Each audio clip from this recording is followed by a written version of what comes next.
Chapter 362. Apart from praising the stone man's self-discipline, Keyes was even more certain that he was related to the wrestler. After all, Kord's name was the god of power. When looking for a location for the temple, the priests under his command would definitely choose a place around a large arena. If the conditions did not allow, they would choose to open up a small gymnasium or gym inside the temple as an alternative. After the completion of the temple, they would spend a long time spontaneously building a large arena around it in order to make it perfect. As the saying went, if the superior is good, the inferior will be worse. Some of Kord's admirers also liked to set aside a place for strength training in their residences. In addition, the evil monk just said that the stone man claimed to be the champion of Kord's arena. How could there be so many coincidences in the world? When so many coincidences were linked together, it became inevitable. Although it was still uncertain whether the stone man was a follower of Kord, he was definitely related to the god of power. Bald man, who did you bring here? Just when Keyes was sure of his original guess and wanted to further clarify the truth, a muffled voice suddenly sounded, accompanied by the sound of stone chips grinding on the ground. In the depths of the stalagmite cave, a hidden stone door was pushed aside. Just by looking at the shape and thickness of the stone door, one could directly feel its weight. Even without an anti-theft spell, this stone door could make many thieves despair. The person who asked the question was the stone man from the Cronin Plain. If one did not have good eyesight, it would be difficult to distinguish this guy standing by the stone door. His broad body was like a stone wall. Stone, Cronin. Unlike his appearance, the evil monk was actually not so stubborn. This is the former commander of the mercenary camp from another plane. Now, he's the highest officer in this city. Sir, he has something to say to you. What does he have to say? I'm not interested in anything other than fighting, especially power. Although he looked like a stone man, this guy's head was not just hard stone. His brain was quite fast, and his speed of speech was not as slow as the earth elemental creatures. Stone man. Keyes pushed the bald monk in front of him away and said loudly, "In the name of Commander Bartho, I accuse you of possessing dangerous weapons. Next, the Bone Demon Guards will come to collect your private stash. I think you understand what I mean." Why? In the empty cave, there was a rustling sound. The stone man clenched his fists. You want to take away my private property based on your accusation? I remember that the law of Bartho law states that private property is inviolable, unless the property is proven to be harmful to Bartho, and the degree of harm is determined by the officer of the place where the property is located. Keyes was familiar with the law of Bartho. He had read the notes of an ancient scholar. How could a mere stone man compare to him? I guess you must have not read the notes of that law and the additional regulations in the appendix. Enough, you greedy demon. Don't you think you can take away even a single green coin from the hands of the Cronin fighting champion? The stone man took 2 quick steps forward with an agility that did not match his size. He came up to Keyes and said condescendingly, "What's more, what you want to take away is the personal gift from the Megalosaurus Legion, the Lords." And then, although from the size of both sides, Keyes seemed to be being bullied, he still said without batting an eyelid, "You will smelt the scraps from the Megalosaurus into materials and make them into swords. When the time is right, you will stab the head, heart, and groin of some unlucky Penachet dragon." I know what you're thinking. Keyes pressed on and said word by word, "You want to, dragon." This conversation was really shocking. Not only the young blue dragon and the stone man who were talking, but even the evil monk who was listening and was shocked. His round, bald head was now covered in sweat. The stone man from the Cronin Plain lowered his head and stared at the short human in front of him. He knew that this was definitely not Keyes' original appearance, but it was just a guess. He was just a demon who liked to transform into human form. Generally speaking, when he was in the lower realm, the Batsa Devil would not disguise himself as a human, unless the other party's ability was really not good enough, and they could only rely on deceit to obtain souls.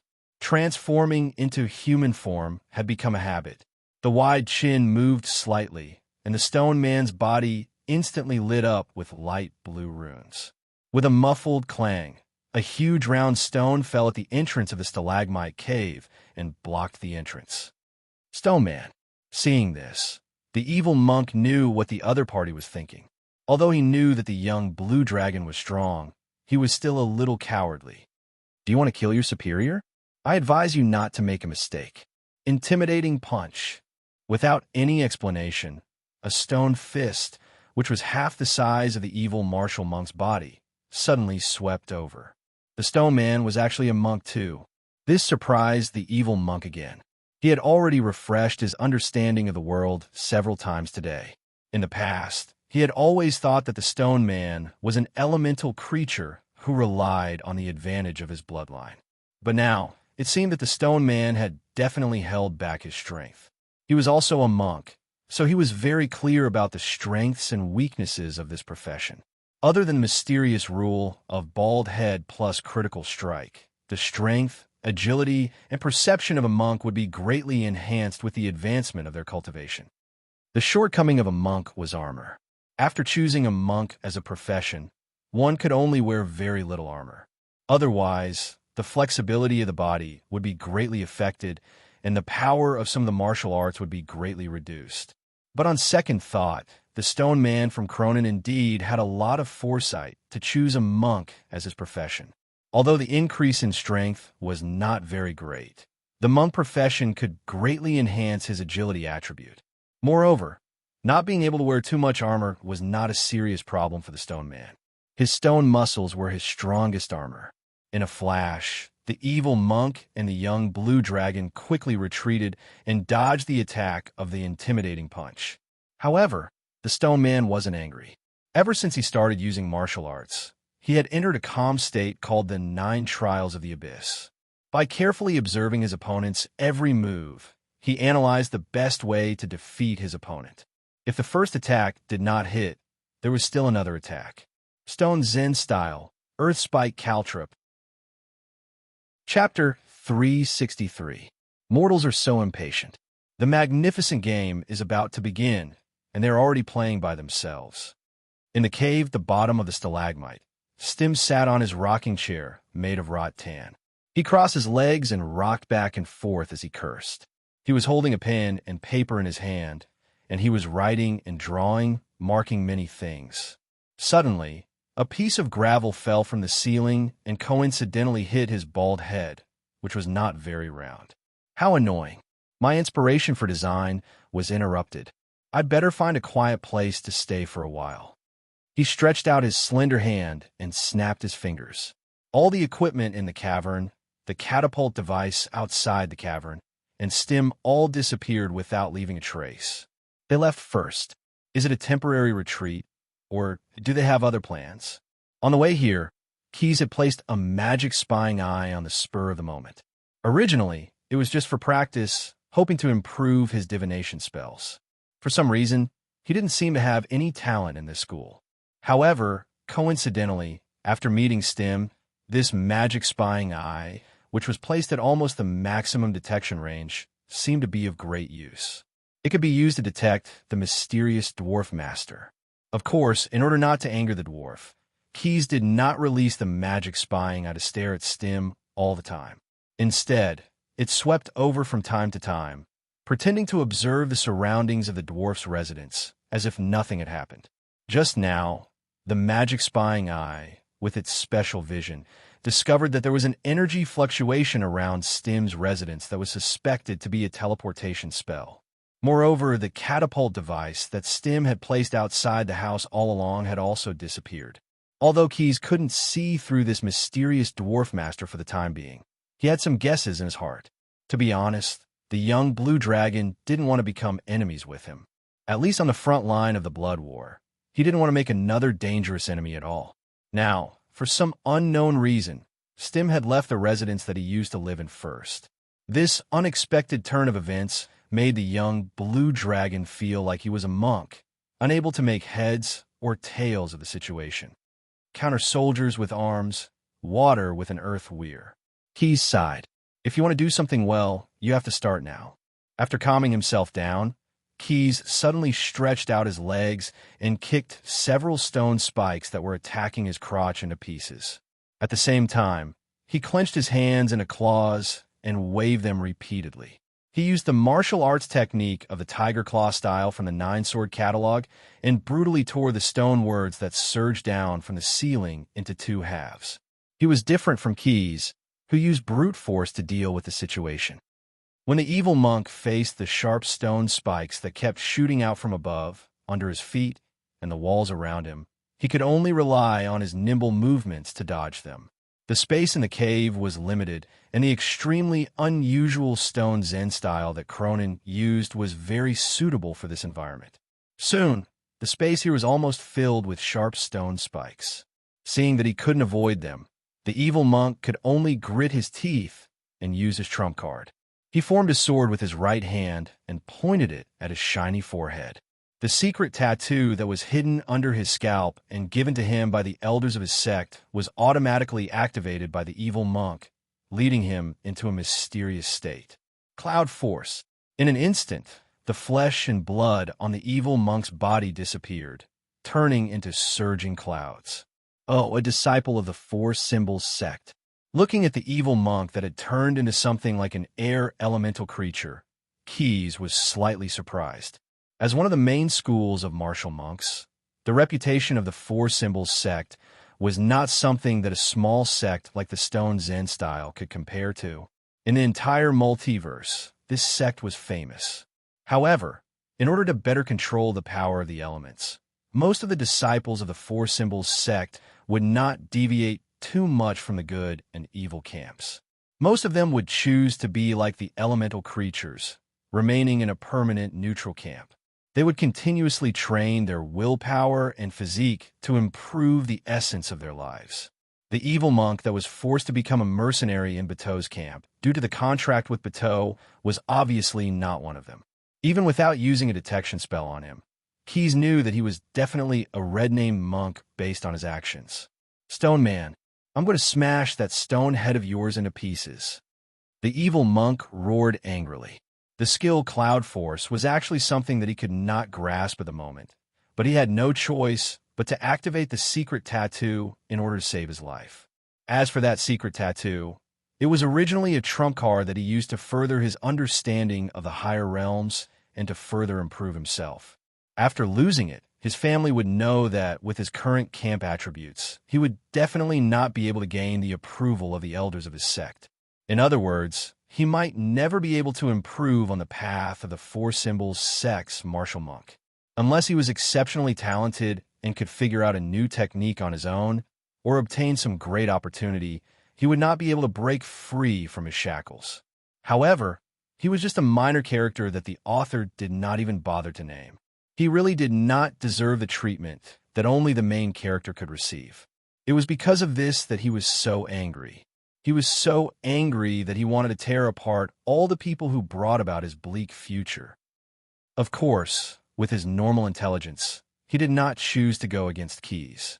The evil monk had once seen the young blue dragon slaughtering in the evil demon army and fighting the incarnation of the evil demon lord. Although there was a high chance that he would not have a future, he still did not want to embrace death now. Thus, this martial monk, who used his anger as fuel and had a burning desire to fight in his heart, charged toward the stone man who had the same profession as him. Clear Stream Whip. Wind Lightning Strike. Lion's Roar. At the cost of consuming the special energy called Qi in his body, he consecutively used water whips that could cause blunt damage to the enemy, crackling lightning, and a sound wave attack that had the same effect as the intimidating punch, but was more powerful. Baldy. A smile suddenly appeared on the stone man's chiseled face. "Now you deserve to know my name. Stone Zen style. Granite Barrier." With a rumble, as the stone man hammered the ground with his fist, a wall made of granite rose up from the ground. However, in the face of the evil monk's hate-filled attack, even with the hardness of granite, a mere wall could not block all the attacks. When the Clear Stream Whip brushed past, a large area of cracks appeared on the wall. When the wind lightning strike bombarded it, it instantly collapsed into rubble. However, the stone man who had been hiding behind the granite wall was now nowhere to be found. The lion's roar lost its target and only smashed into the wall of the cave. producing a buzzing echo. Stone Zen style, rock escape.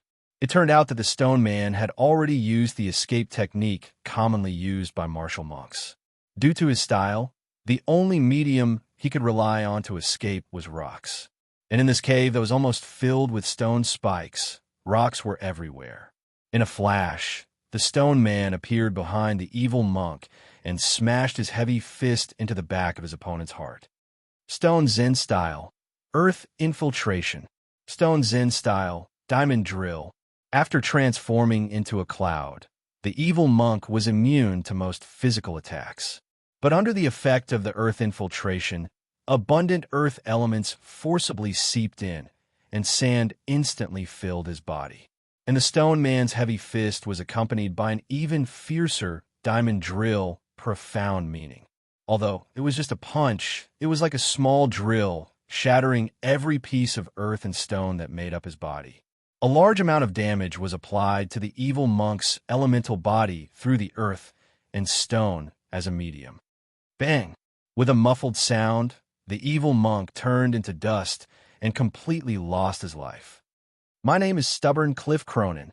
The stone man turned to look at Keys, who was watching the show. Remember this name. Dying in my hands is also an honor.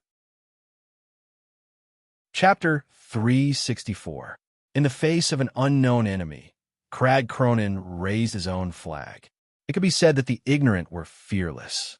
Indeed, after practicing the monk techniques of the Rock Zen school, the stone golem made up for his lack of speed and could better utilize his advantage in strength.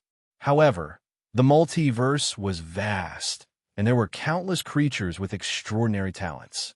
Crag Cronin was strong, but he was not strong enough. He was far from being able to crush all those below the legendary level. Among Key's companions, the ogre Neru, who was also a melee fighter, was actually stronger than Crag Cronin. There was no other reason other than his strength. Although Neru had yet to reach the threshold of becoming an ogre's legendary creature, the ogre warlord, with his naturally superior physique, his strength was already comparable. In battle, Naru rarely fought alone. Coupled with his two equally talented twin brothers, if an ordinary ogre warlord were to fight against the three brothers, it was very likely that he would end up beaten to a pulp. On the other hand, Quess, who had undergone several evolutions, would find it difficult to complete a round in front of the young blue dragon, even if he was the pinnacle of legendary champions. If he was a legendary being, how could a mere stone golem like Crag Cronin do it? However, because Crag Cronin had exposed his high-level monk profession, and also out of fear of the dwarf who suddenly left, Keys gave up on the idea of killing him in one go. He wanted to have a good fight with the stone golem. 9 swords against Rock Zen. Breaking apart a rock pillar in front of him, Quest chose a sharper cone and added a few spells to increase its strength. He then coldly said to the stone golem not far away, "Don't worry, I'll give it a try. If you want to fight, let's fight." Although Crag Cronin's expression did not change, his stone eyes shone with the light of lava. It was obvious that the desire to fight was ignited in his heart as he faced the enemy who had already made his move. "Gladly, foolish bat's a devil. Perhaps years later, you will regret your greed today. A battle was a battle. There is only the difference between victory and defeat. There were no fair or unfair restrictions." He thought that Keys was a demon, so killing him in the chaotic, bottomless abyss might not be enough to kill him completely. He could only let him return to Bader and wait for 99 years to revive. However, as long as it didn't affect his current plan, it was enough. It was worth mentioning that as the champion of Cord Arena, the fact that Naughty Rock was able to be brought to the front line by Batsu's devil contract meant that he was not a pure person. The stone that formed his heart was most likely an obsidian that was as black as ink. Therefore, in the face of Key's challenge, not only did he not take the initiative to disperse the terrain that was unfair to the young blue dragon, but he also used the gap in their conversation to decisively launch a sneak attack. Kacha, the rock pillar behind Keys, suddenly disintegrated and a fist penetrated through it. This was one of Wang Yan's abilities. As long as there was a rock within 100 steps of him, he could move his body to it at will. At this time, his arm had already reached into a rock spike beside him, and the place where his arm came out was behind the young blue dragon. However, Wang Yan's sneak attack did not work. He was still a little too slow, or rather, Keys' reaction was a little faster. The young blue dragon swung his arm back, and the rock spike in his hand pierced through the rock fist that was trying to dig out his heart. Due to the enchantment, the rock spike in Keys' hand was very hard. Wang Yan's rock hand was unable to withstand a single blow from it. Oomph! Wang Yan's expression turned serious. Your reaction is quite fast. He yanked his arm back, and, as the rock fist shattered, Rock mischievous retracted his arm. The new rocks crisscrossed and repaired his broken arm. In just a few breaths, a new arm grew out. Due to the 9 trials of the abyss status and his natural armor that weakened his senses, Wang Yan did not feel much pain. However, Keys' reaction speed shocked him. Although the monk class could somewhat make up for his shortcomings, Wang Yan still lacked an effective way to counter his opponent, who was too agile. Currently, the only proven effective method was to restrict his opponent's space to maneuver. Before he attacked, he sealed the entrance of the cave tightly, and at the same time used rock spike caltrops to change the terrain of the cave. He was worried that Keys and the evil monk would be too agile, and he wanted to nip the problem in the bud. As it turned out, his choice was very wise. In just a short time, the evil monk was forced to use all his trump cards. In the end, he was only able to unleash about 70% of his full strength before he died, tragically under Wang Yan's combo. However, based on Keys' performance and his identity as the commander of the Batsu, Wang Yan felt that his tricks were not enough to restrict his opponent's ability. Moreover, based on the way Keys dealt with the rock spikes, using brute force to create space for himself, Wang Yan felt that his opponent's strength and vitality were not inferior to his own. To sum it up in one sentence, this opponent was very difficult to deal with. As a martial arts champion, Wang Yan felt that he enjoyed the process of fighting with an opponent who was close to his level. However, this was not a competition of skills in the arena, but to eliminate the hidden dangers of his plan. If that was the case, then the sooner the better.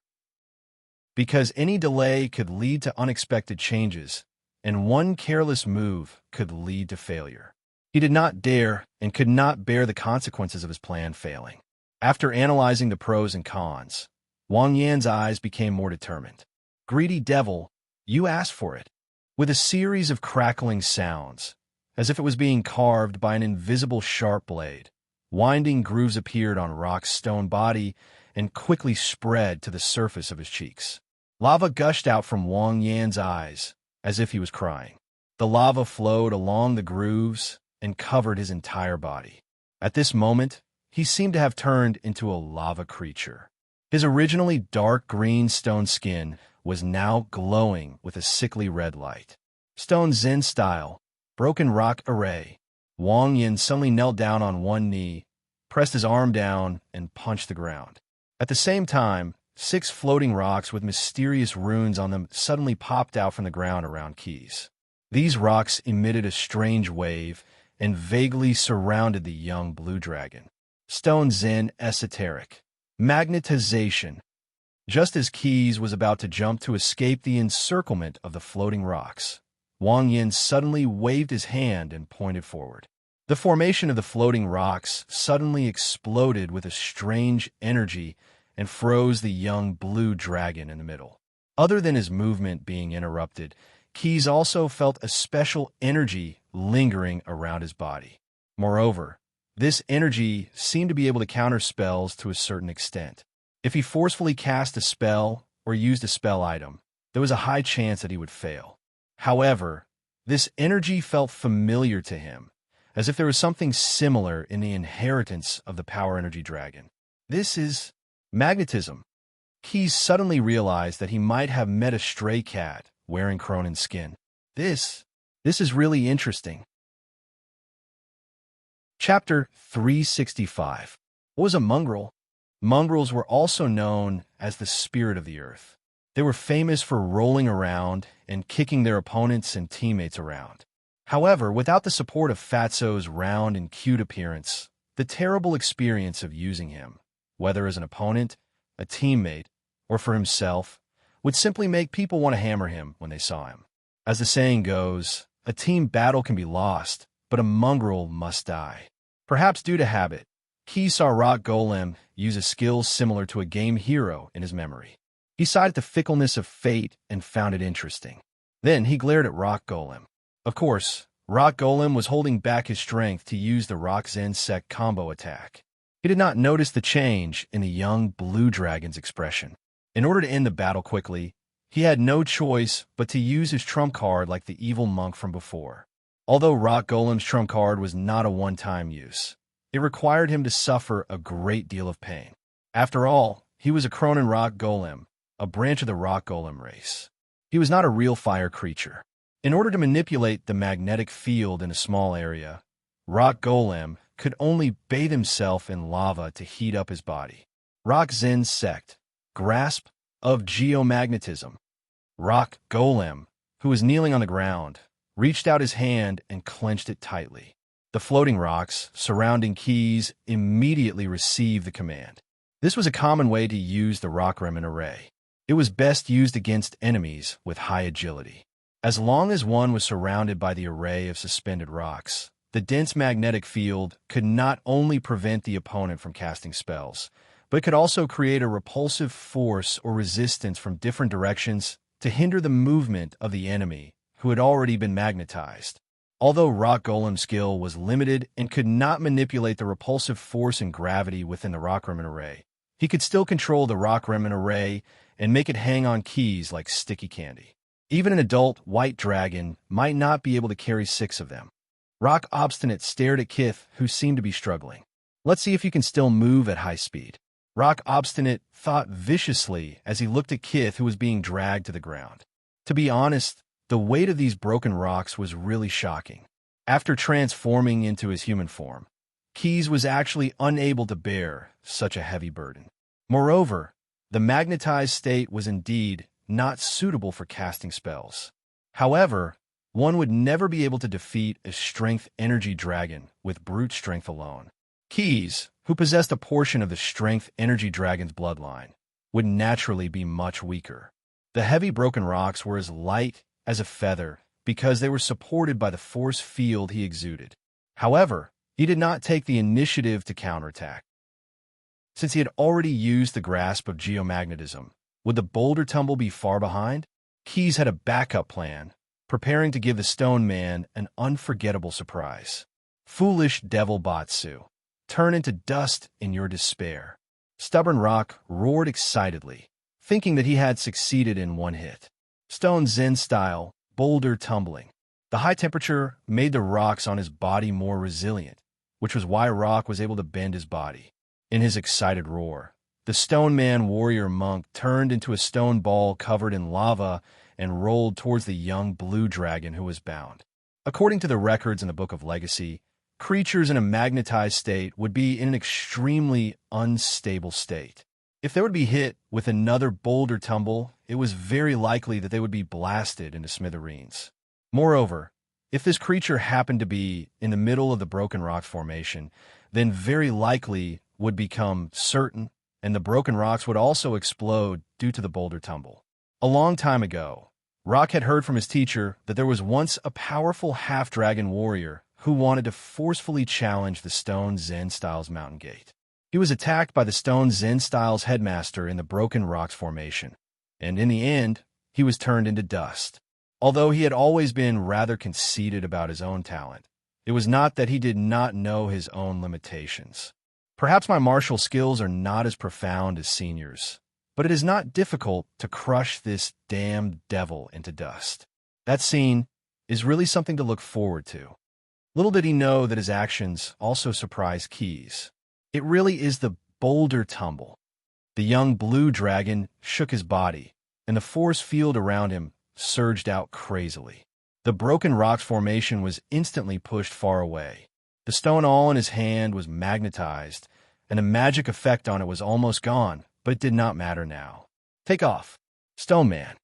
With no personal malice, Keys swung his arm and threw the stone all forward. Coincidentally, it landed on the path of the boulder that Rock had turned into and stabbed into the ground like a wedge. Gee, Whoosh! The rolling boulder crushed the stone, all that was on the verge of losing its magic effect. However, because of this obstruction, it could not move forward in a straight line, and instead, it bounced towards the ceiling of the cave. Tiger Claw style, soaring dragon force. Taking advantage of the close contact between the boulder and the ceiling of the cave, Keyes used the martial arts recorded in the Nine-Sword catalog.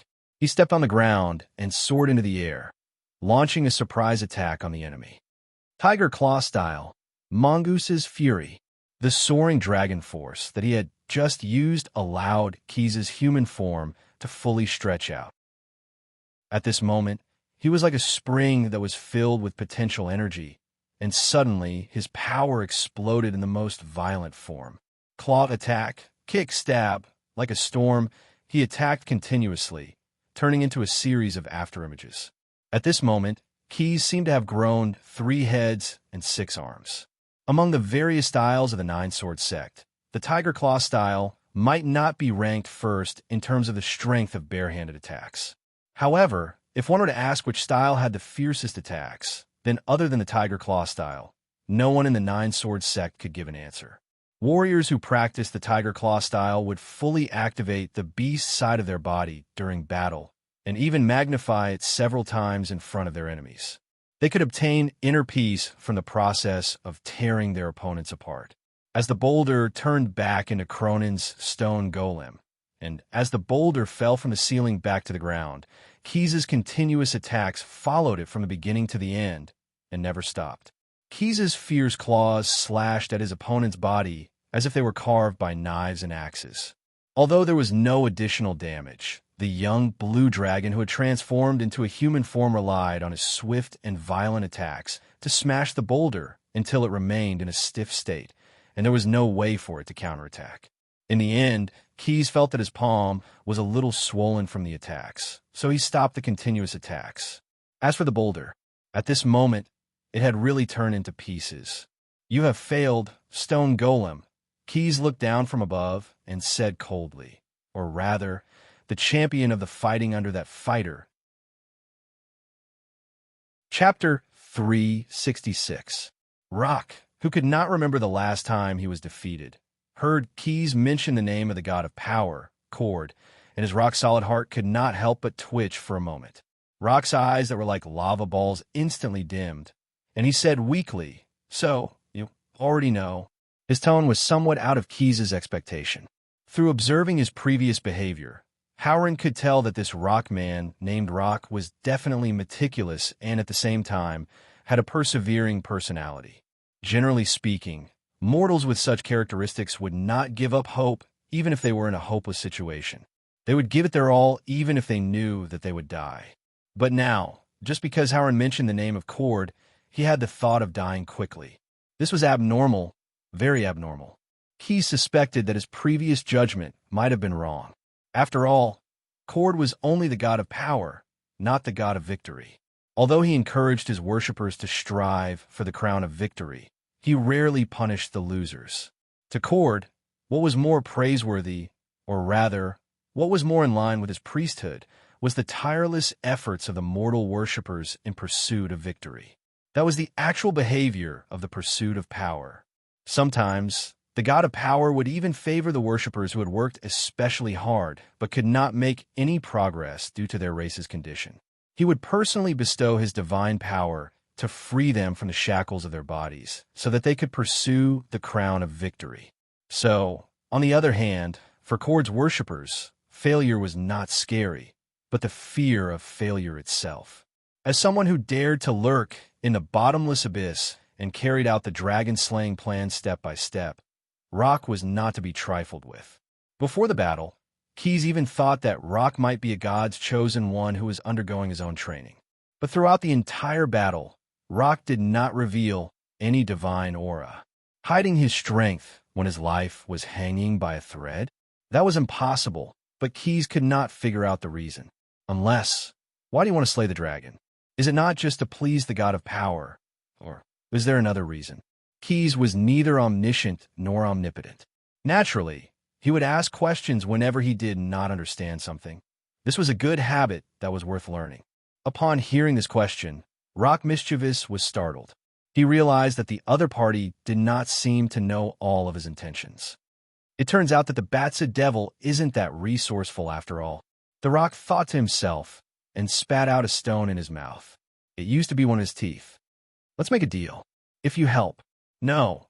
As long as you don't affect my plan, I will tell you the reason why I slayed the dragon. Bang! The young blue dragon's fist, which was as big as a sandbag, landed on the rock's nose and sent some rocks flying. Losers don't have the right to make deals. Moreover, do you really think I don't know? The mortals who were bound by the contract to the front lines of the bloody war were all paying interest to the devils. Before the debt is completely paid off, you have no right to sign any contracts that can be used as exchanges. It seems that my persuasive ability is still not enough. Then, have you ever heard of the term physical persuasion? Keys glanced at the Cronin rock golem that was paralyzed on the ground and raised his fist again. Bang, bang, bang, bang. Even with the racial bonus, the Cronin rock golem's body was made of rock, so they rarely fell into negative states such as dizziness and blindness. But under the young blue dragon's sincere physical persuasion, Rock Mischievous finally fainted. This strong rock golem's originally dark green rock skin had become bumpy due to being bathed in lava. Then, after being punched by Keys, there were white stubble all over its body. After doing all this, Keys personally opened the cave entrance that was blocked by Rock Mischievous. At this time, on the platform of the 15th layer of the giant stalagmite, the elite Bone Demon guards had already gathered.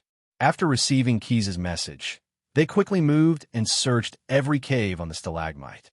Anyone who dared to resist had already been killed with their hooked spears, and the corpses were handed over to the scavengers in the city for disposal. As for how the scavengers would deal with the corpses, Keys did not care too much. This was because when they signed the contract with the devil, the tragic end of the mortals had already been decided. Moreover, even if they did not have to take on the task of the main battlefield, this city was still at the front line of the blood war. Participating in a long and drawn-out war, even legendary powerhouses could fall at any time, let alone mere mortals. Doing his own thing and taking care of his companions was the most important thing. In fact, it was not that easy to live peacefully until the end. The blood war was not a game. Not only were there not many bushes for people to hide in, but there would always be a few sneaky people who might suddenly jump out and attack from behind the scenes. That guy named Steve, on the way back to the commander's camp, Keys wanted to sort out his thoughts. But when he thought of the name of the mysterious dwarf powerhouse, he suddenly had an epiphany and quickly erased the name that was about to appear in his mind. That guy, when he teleported away, he didn't seem to have cast a regular spell. Or rather, it wasn't a simple spell. It seemed to be mixed with some psionic energy. He claimed to be the master of Rock Mischievous. But what could he give to the stone man? Judging from his words and actions, he didn't look like a monk at all. It was unlikely that he was a grandmaster of the Rock Zen school. Although you can't judge a book by its cover, not every short creature has the potential to grow into a Master Yoda. There must be something hidden in this. That Rock Mischievous must be hiding something. Coincidences were rare in this world. At least Keys had always thought so. On the second day, when he arrived at the front line of the blood war, in the area under his jurisdiction, he discovered a conspiracy that might be related to him. The group of Yugros that he had offended might be adding fuel to the fire for Rock Mischievous' dragon-slaying plan, and if the plan succeeded, the young blue dragon would definitely be involved, and might even be punished by the Bartholomew's camp. And just when he traced the source and wanted to cut off the detonation line of this time bomb, he inadvertently caught a glimpse of an atomic bomb that might have entered the countdown state next to the bomb. The illusory but substantial threat triggered the young blue dragon's senses, and he had to be alert and cautious. I have to figure out what this Rock Mischievous is hiding as soon as possible. If I can't find out by physical means, then I'll use another method, but it must be fast.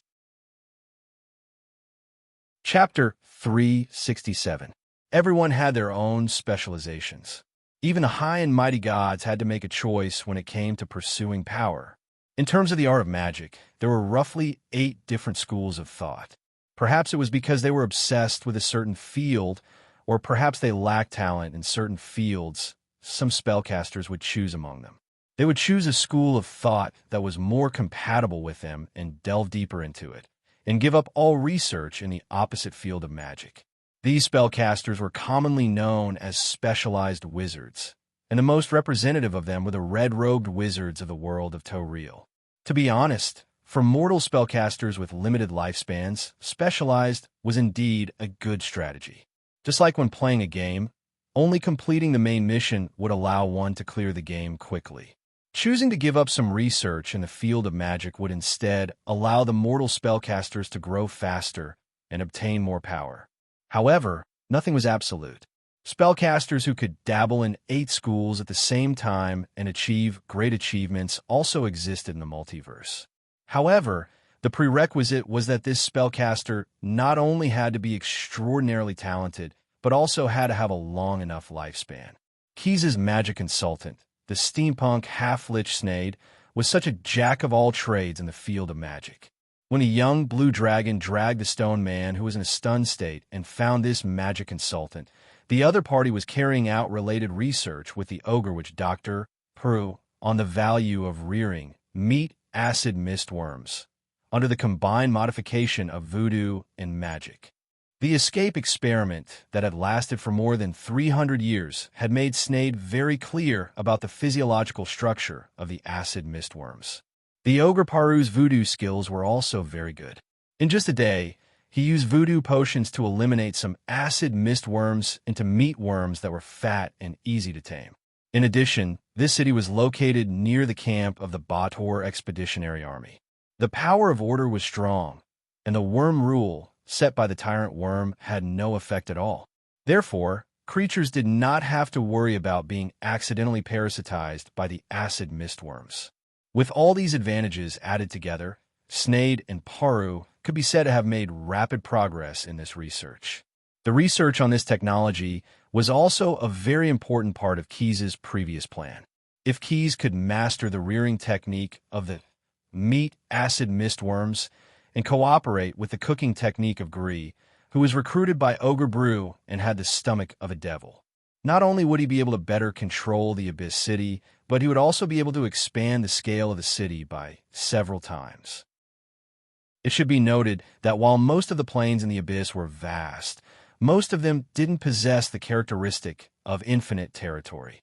Acid Fog Canyon, on the other hand, was one of the smaller ones. According to the Evil Dragon Council's investigation, as well as the research and analysis of some Batsu scholars, the commander of the Batsu faction had mentioned that the Acid Fog Canyon was only 75 times the size of this city. It was conceivable that if Keyes had a way to expand the city under his jurisdiction, the power of order would also spread and cover a larger area in the Acid Fog Canyon. This plan was like boiling a frog in warm water. It would slowly squeeze, invade, and corrode the war potential of the tyrant worm. In the end, Keyes would most likely be the mastermind behind the scenes and eliminate the dangerous enemy, the tyrant worm. Of course, there were priorities. Although the research on the meat acid mistworms was very important, the problem Keyes was facing now was more troublesome. Therefore, after the young blue dragon described the situation of the Cronin stubborn rock in detail, Sneyd immediately stopped his research and began to use some enchantment spells that could distort one's mind to help Quest obtain the answer he wanted. In fact, on the way here, apart from physical persuasion, Keyes also tried to use psionic energy to probe Rock's mind. But no matter how he tried, he could only see a series of vague images. The depths of Rock's mind seemed to be empty. Thanks to the inheritance of the wise warrior of Gith, Keyes knew the reason for this situation. It was most likely that Rock's mind had been controlled by a powerful psionic user for a long period of time, so there were some repercussions. Generally speaking, this situation was more common in the astral plane, but now it was more common in the Underdark. The Grey Dwarves and subterranean gnomes who did not have psionic abilities were like the ancestors of the Gith people. Due to being enslaved by the psionic ability of a monster called the Mind Flayer for a long period of time, some special individuals would often be born in their tribe. These special individuals could be roughly divided into 2 types. Most of them were first-generation individuals who had awakened the psionic ability. With a little training, they could grow into psionic warlocks or psionic warriors. From a certain point of view, their talents were even higher than the average level of the Mind Flayer race. The other type of special individuals was even rarer than those who had awakened the psionic ability.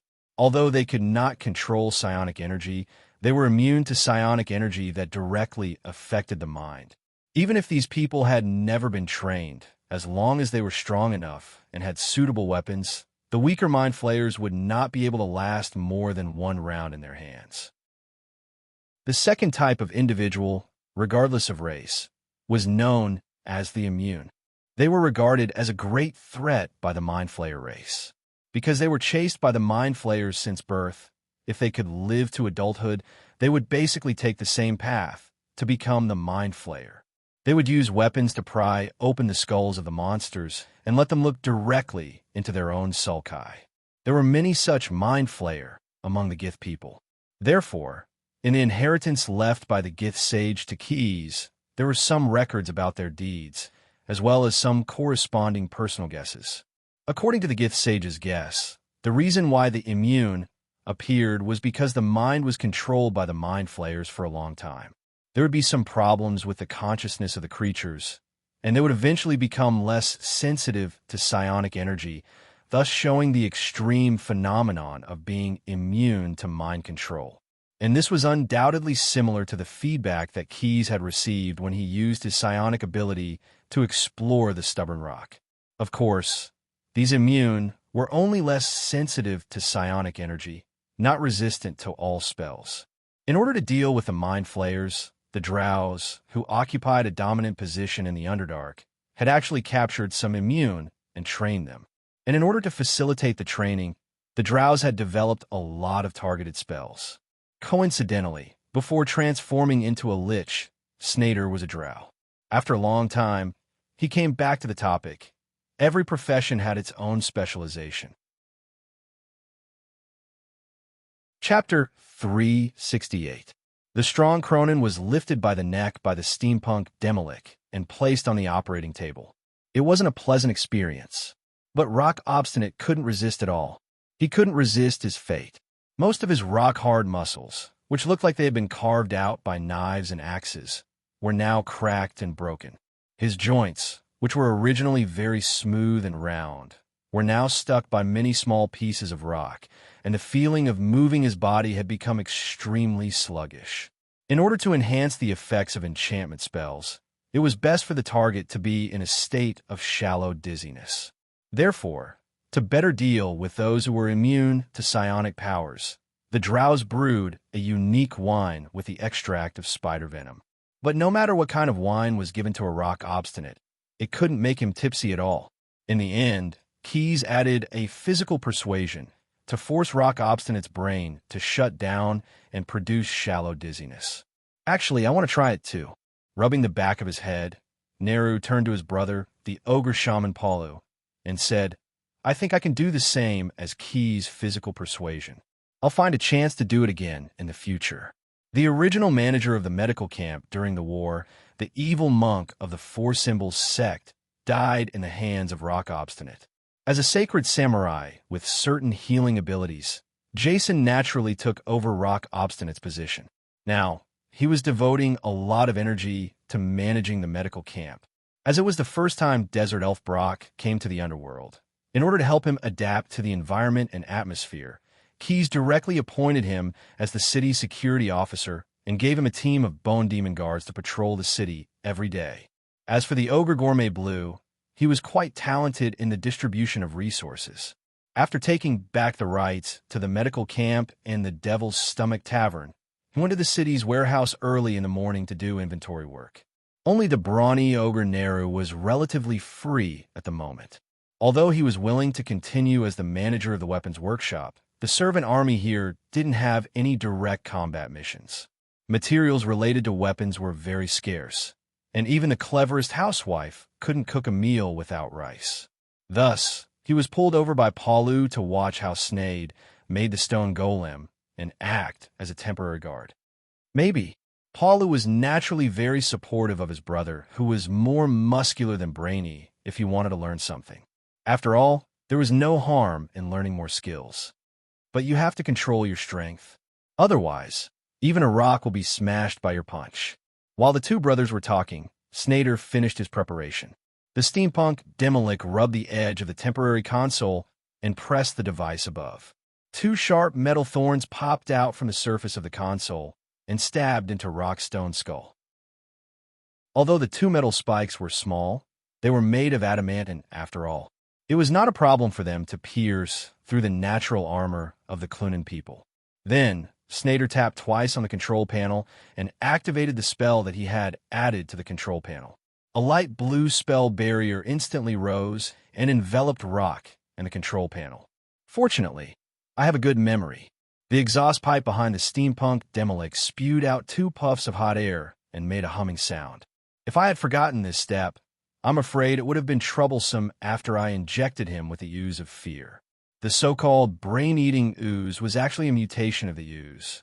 When the drows found a baby ooze that had fewer splits, they would put it in the body fluid of a strange monster called the brain-eating ooze. Then, they would cast spells to cultivate it in a specific direction and finally give birth to the brain-eating ooze. This special ooze monster was the secret of the drow's ability to enchant psionic immunity with ease. While they were talking, a glass flask appeared in Snader's hand. There seemed to be some egg-yellow viscous liquid in the flask. He first pulled out the stopper of the flask, then aligned the mouth of the flask with a groove on the control panel. He turned the flask twice clockwise and tightened it. Finally, a flame suddenly ignited on Snader's fingertips and roasted the round bottom of the glass flask. The brain-eating ooze, which had been quietly staying in the flask, felt some discomfort when it suddenly felt the high temperature from the bottom of the flask. Driven by its instinct to avoid harm, it began to wriggle slowly toward the mouth of the flask. Little by little, with a soft pop sound, the entire mass of brain-eating ooze was finally squeezed out of the flask. At this time, the surface of the control panel, which was originally normal, began to flicker with faint electric arcs. Since the brain-eating ooze was a species cultivated by the drows, its resistance to elements was pitifully low. If it were directly displayed in the data, its resistance to elements would probably be a negative number. Therefore, the brain-eating ooze could only carefully cling to the specially treated insulating adamantine probes and slowly slide toward the stunned stone golem Stubborn Rock, beginning their passive business journey. Fortunately, I didn't disappoint you. My skills are above average. Seeing the brain-eating ooze pouring into the brain of the rock, the steampunk Demolick smiled at his employer. He said in a rather reserved manner, "Next, we can start to peek into the memory of this rock." Then, Snader took out another strange magic item, a skull carved from some kind of crystal. His fingers touched the skull's eye sockets twice, and the egg-yellow crystal that made up the skull suddenly turned completely gray. Faintly discernible golden threads began to appear. After the brain-devouring ooze invaded the subject's brain, it would slowly replicate the subject's memory by attaching itself to the cerebral cortex. This information would then be projected into the crystal skull in real time, outlining the corresponding model. Generally speaking, due to the attachment of the brain-eating ooze, the brain of flesh and blood creatures would undergo different degrees of hydrolysis. When dealing with psionic immunity, the drows would try their best to shorten the memory reading time if they didn't want to harvest a subordinate with too much reduced intelligence after casting the spell. However, because Rock had a stone brain, and Keyes wanted to know more details, Snader spent several times more effort in the memory reading step. The bright golden threads twisted and intertwined, slowly outlining many very complicated models in a lead gray background inside the crystal skull. Now, there was only one last step to reading the memory. These models are the contents stored in the memory of the rock's brain. In my family, there were some masters who were proficient in this field. They could directly read the memory of the subject from these three-dimensional models. But I didn't put too much effort into this skill. Maybe it's because, as spellcasters, we can always provide some convenience for ourselves. As he spoke, Snader took out 2 magic items that looked like magnifying glasses and handed one of them to Keyes. I invented the model analysis mirror. It's very convenient to use it to look at those models. Chapter 369. After receiving the Mirror of Model Analysis from Sneyd, Keyes could not wait to observe Rock's memory model in the crystal skeleton through this magical item. Sensing the will of the user, the runes engraved around the Mirror of Model Analysis started to flicker. Following a slight trance, Keyes' perspective changed. He began to observe Rock's memory with Rock's eyes. The first thing that came into view was a vast land. Keyes guessed that this might be the Cronin plane where Rock was born. In order to quickly analyze the memory model, the Mirror of Model Analysis would remove some unnecessary distractions. It could only display the image of the surgeon's memory to the user. However, this did not stop Keyes from imagining. Rock's birthplace was adjacent to the inner layer of the Earth elemental plane. Mountains would suddenly rise from the ground every day. The Cronin people were born in such an environment.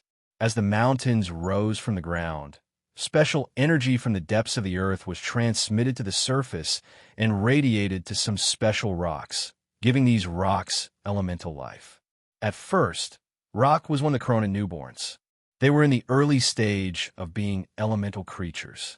Every day, these little stone people would fight each other according to their instincts and steal the rocks from each other's bodies that were affected by the radiation from the ley lines. Of course, killing each other did not mean that they were an evil species. It was just an instinct of life. In fact, even if the Cronin newborns' bodies were completely smashed and stolen, they would not die. Their elemental souls were born with the tough characteristics of the earth elemental.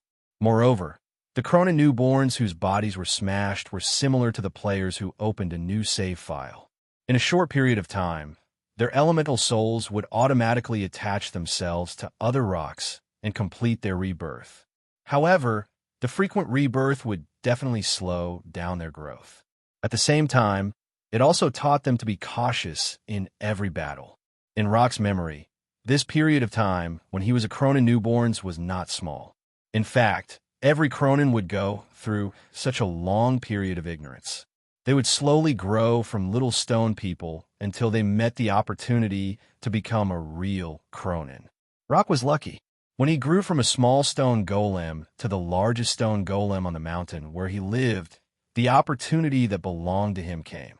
The elder of stone who had left the Cronin tribe brought a few of his people to the mountain where the stubborn rock was. The so-called stone elder was actually the title of the oldest person in the Cronin tribe. They would receive the respect of every Cronin tribesman, and at the same time, they had to bear the responsibility of this honor. At the last moment of their lives, they would sacrifice themselves to enlighten the newborns of Cronin with wisdom. Perhaps some people will be puzzled. Could it be that the stone golems also had a limited lifespan? The answer was yes. Even gods didn't dare to talk about immortality, let alone a mere mortal. Although the lifespan of the Cronin was undoubtedly much longer than that of flesh and blood creatures, the elemental souls in their bodies would eventually grow tired and eventually fall into eternal slumber. Becoming a stone elder meant that the lifespan of the Cronin tribesmen had entered a countdown. Following the sense of responsibility brought by wisdom and the instincts of their own race, every stone elder would begin their final journey of sacrifice when they felt that it was appropriate. They would first go to a random place where the newborns lived and then climb the highest mountain there. When it reached the peak of the mountain and blessed the vast land, the elder of stone would leap down and fall to the ground. When they hit the ground, their bodies would completely shatter and their souls would embrace death. However, in the final deafening crash, some of the fragments that contained their wisdom would splatter in all directions.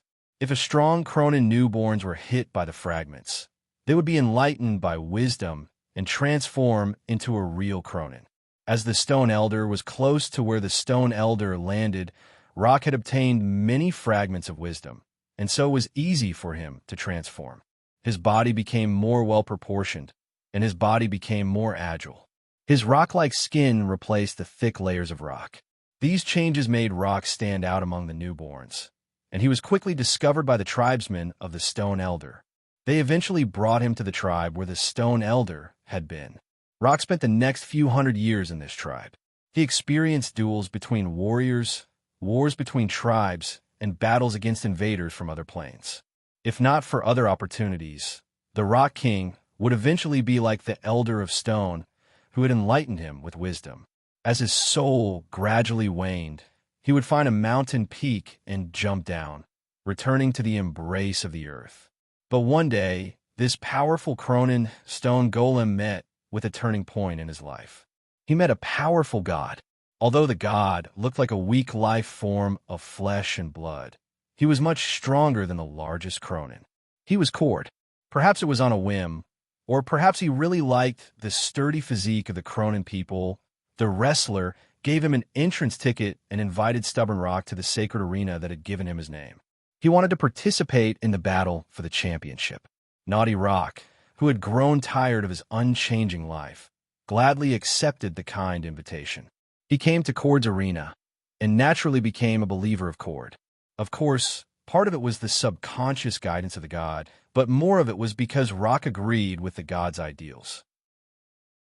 Barbarism had its physique, and civilization had its spirit. Rock found a new goal in life through repeated battles and trials.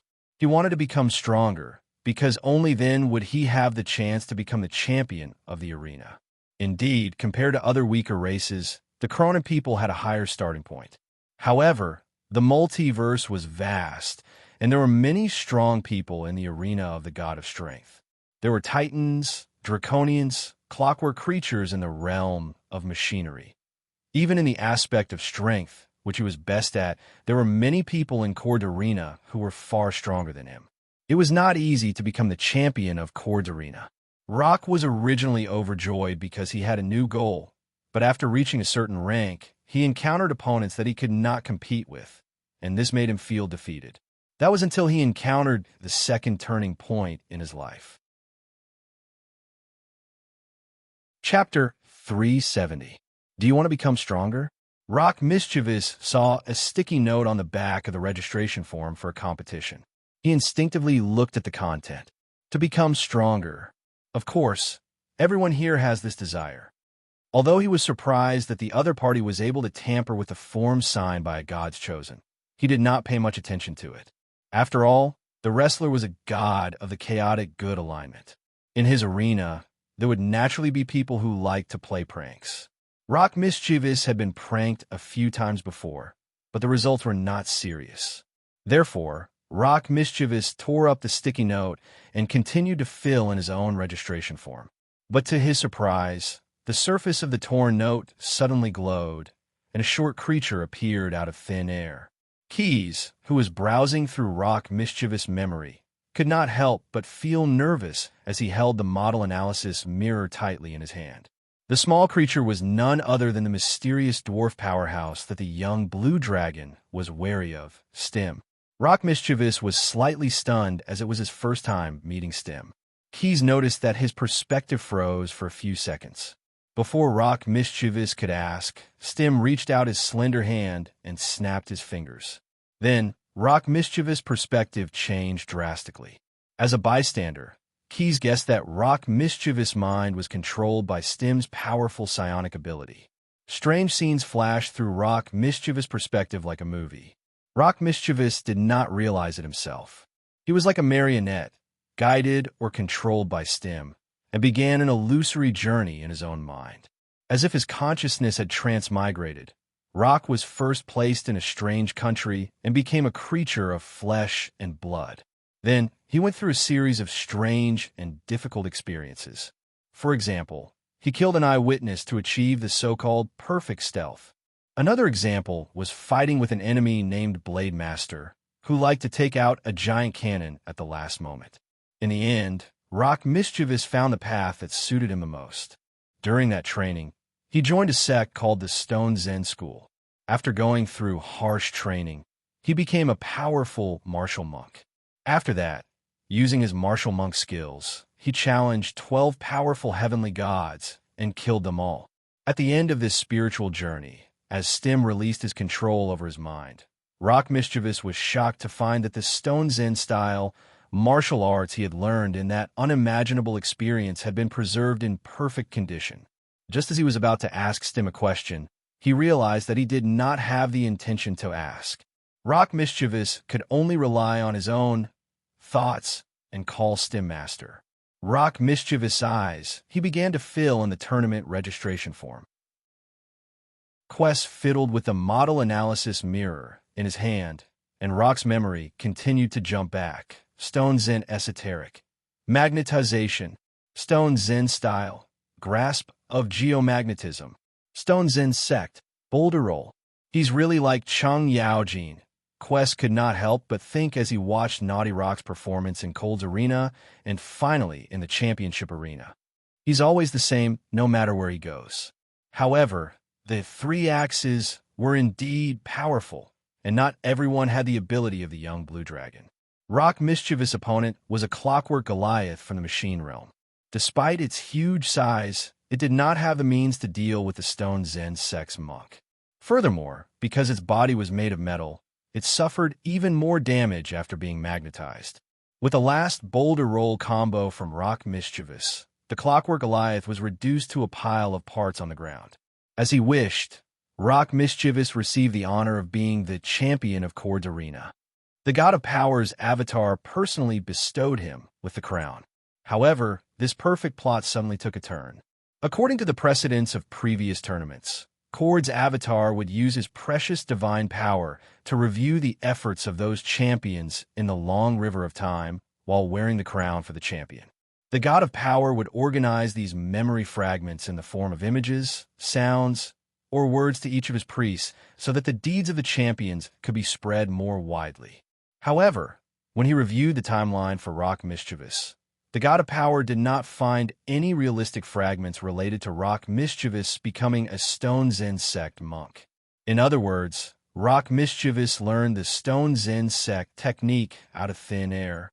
However, that was a complete inheritance of a monk sect, not a bloodline power that could be mastered by sudden awakening. At this time, the smile on the avatar's face gradually faded. He began to suspect that Rock Mischievous used some underhanded means to win the championship. However, in order to not wrongly accuse Rock Mischievous, and at the same time, to solve the doubts in his heart, Chord's avatar communicated with his main body in the God's kingdom and used more divine power, using his own priesthood as a guarantee to seek help from other gods with the priesthood of time. In the end, after paying a price, he finally understood the whole story. The reason why Rock Mischievous was able to learn the Stone Zen sect monk technique was because he was controlled by the psionic power of a powerful being. Although the other party later removed the control, Rock Mischievous was deeply immersed in it, so the change from consciousness to the physical plane affected his body. In short, Rock Mischievous was able to become a Stone Zen sect monk. In a sense, the result was the result of a trick. Not only that, but because of his good relationship with Chord, the god who controlled part of the power of fate and time also reminded him. The powerful being who controlled Rock Mischievous with his psionic power might also be a new god who was hostile to Chord. At the same time, he also advised Chord not to kill Rock Mischievous. It was best to keep this Cronin as a bait. Thus, the newly crowned champion of Chord Arena was chased out of his beloved arena by the angry god as soon as he put on his crown. He also announced to all his believers that Rock had a new title, the Traitor of the Deity. The sudden blow made Rock Mischievous' life stagnate until another note appeared in front of him out of thin air. Do you want to regain the god's recognition and win the arena champion title? Rock Mischievous, who was at his wit's end, chose to follow his heart again. Chapter 371. That mysterious midget expert is actually a god. Keys had obtained the information he wanted from Crag's memories. He could not help but be a little surprised. Then, what is the authority that he wields? Could it be that the mysterious dwarf is actually the god of VR?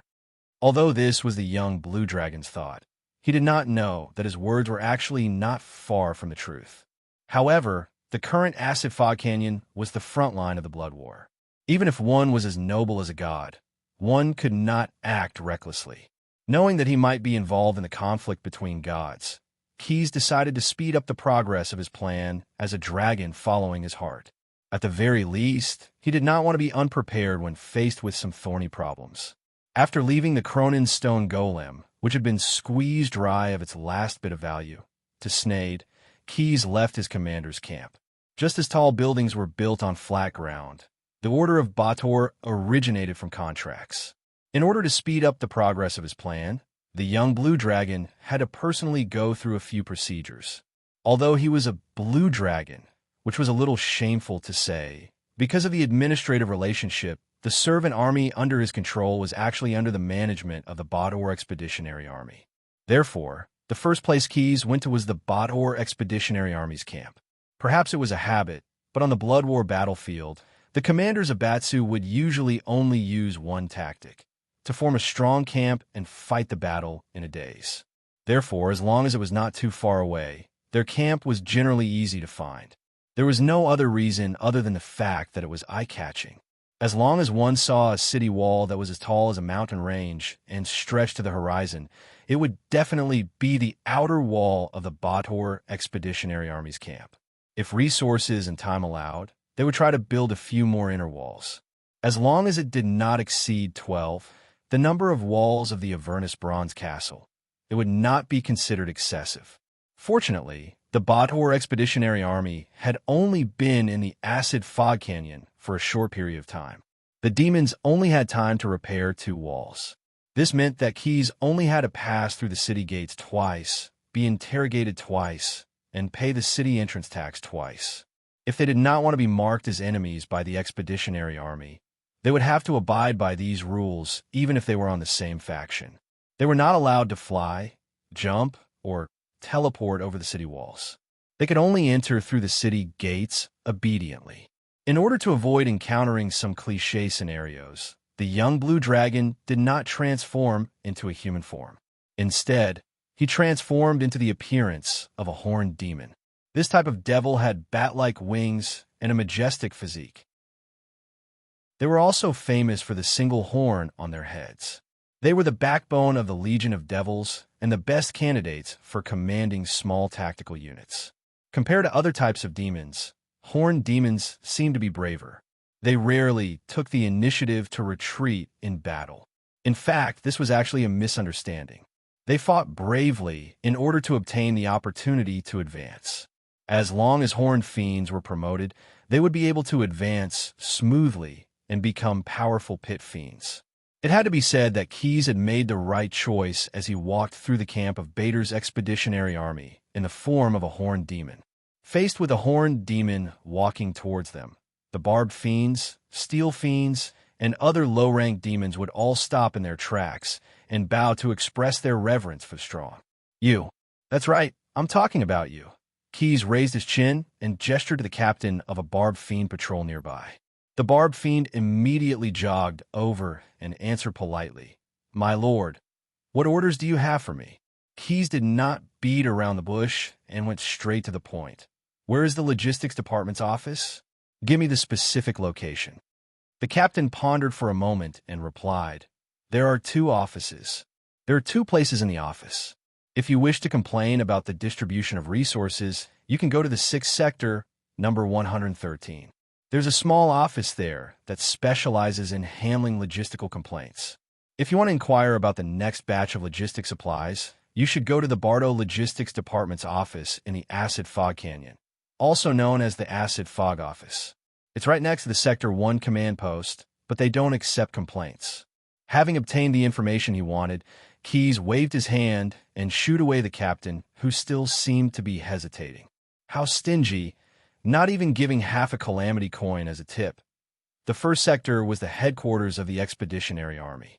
It was located in the center of the circular camp.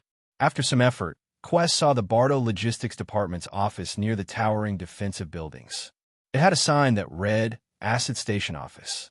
At first, Keyes felt that the office was a little shabby, but after pushing the door open, he discovered that it was a completely different world. The entrance with the sign was actually just a lift. The real office was more than 10 yards below ground. This was a huge underground warehouse.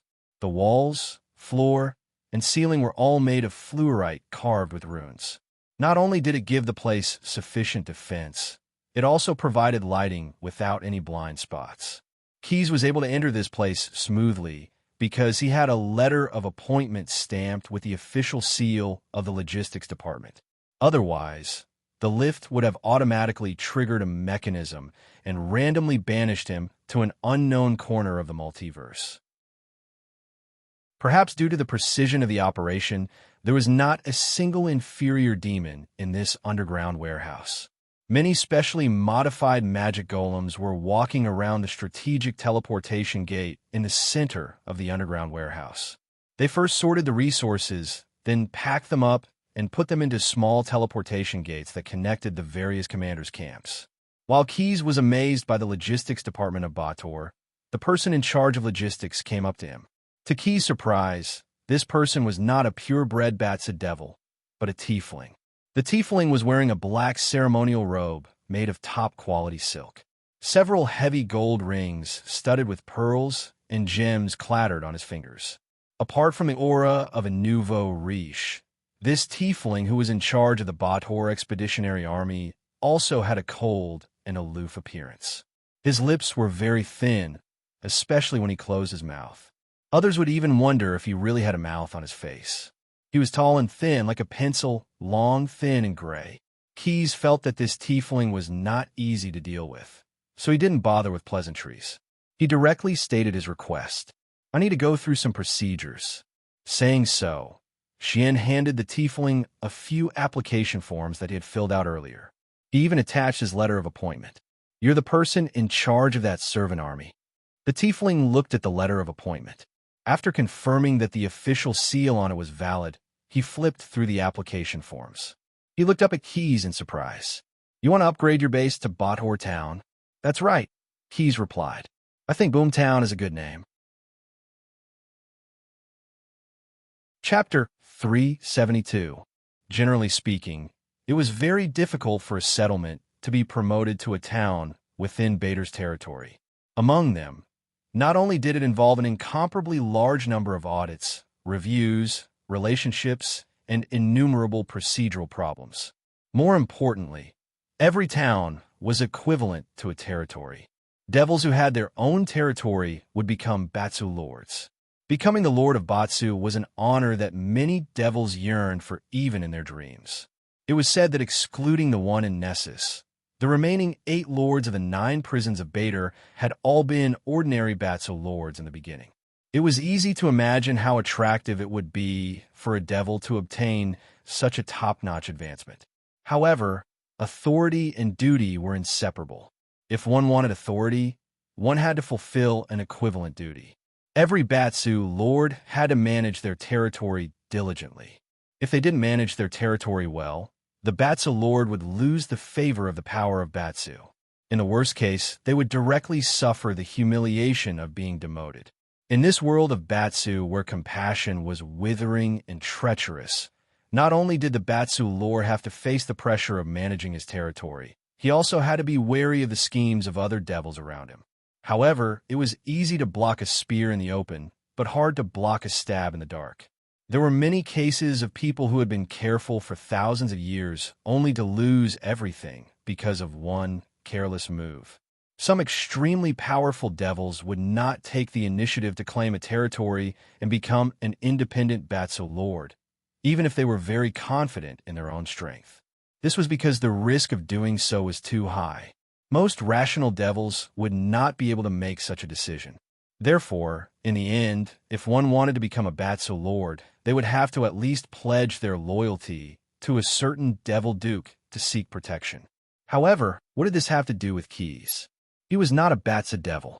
Whether or not he could obtain the favor of the power of Batsu was not important to him. What Keyes was really interested in was that after the settlement was promoted to a town, he would be able to obtain the right to manage it on his own. And this was closely related to the preparations that the Blue Dragon had made to deal with the possible troubles that might arise. "Are you sure you won't make Boomtown your territory?" To Keyes' surprise, after he submitted his application form, the tiefling leader, who didn't seem like an easy person to deal with, actually didn't make things difficult for him. In fact, the tiefling leader even repeatedly confirmed whether or not Keys had made up his mind. Of course, I will manage this territory with all my heart, carry out Bartho's will, and bring glory to the nine hells. In Demon Count Canini's personal study notes, there was a summary titled 13 Standard Speech Techniques for Facing Questions from Superiors.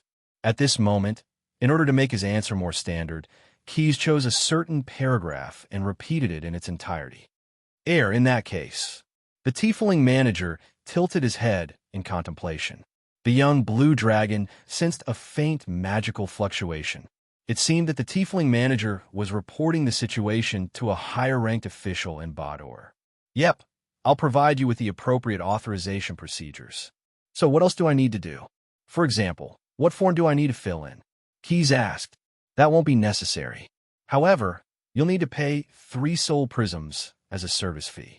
One of the unwritten rules of the 9 prisons of Bader was that it was easier to get paid. After receiving Keys' payment, the tiefling manager waved his hand and summoned a magical item that resembled a typewriter. The tiefling manager reached out and tapped a few times on the keyboard, causing the machine to spit out a letter of authorization in the Inferno language. Keys left his own secret imprint on this letter of authorization, and the tiefling manager stamped his own seal on it. After completing this final step, the ordinary-looking letter of authorization suddenly started glowing with a pitch-black light. The tiefling manager heaved a sigh of relief as he solemnly handed the letter of authorization to Keys. From now on, you're the domain lord of Boomtown. Since Bader Town is located in the bottomless chaos abyss, the taxes you'll need to pay this year will be halved. Keys patiently listened to the tiefling manager's instructions, especially the detailed explanation of the taxes he would need to pay. He gratefully thanked the tiefling manager before he finally walked out of Bader's logistics department's office in the acid fog canyon dimension. That horned demon really doesn't know what's good for him. He actually dared to apply to become the domain lord of Batsu in the bottomless chaos abyss. Still, that idiot has given me a new source of income. Due to the difference in power level, the tiefling manager wasn't able to see through the young blue dragon's true form. Plus, he didn't have enough authority to read the letter of authorization that Keys received yesterday when he returned to the front lines. That was why the tiefling manager believed that Keys was a horned demon. Although the tiefling manager didn't think highly of Keys' actions in establishing his own domain in Acid Fog Canyon, he still gave Keys a set of basic logistics resources due to Bader's logistics department's regulations. However, the tiefling manager personally felt that it would be better to delay the distribution of these resources so that they wouldn't be wasted. That Boomtown? With such a domain lord, this town probably won't be able to survive for much longer. So, the young blue dragon had been able to complete the paperwork so quickly only because the tiefling manager wanted a commission. In that case, did Keys really not know what was going on here? He truly didn't know what was going on here. However, the young blue dragon had already achieved his goal. He wasn't interested in those small profits. He still needed to gather more wealth. That was the most important thing of all. And for a 5-colored megalosaurus, especially a blue dragon, it was perfectly normal for him to urge his old acquaintances who had conflicts with him and wanted to scam him to pay taxes. After all, the laws of the ancestors couldn't be ignored.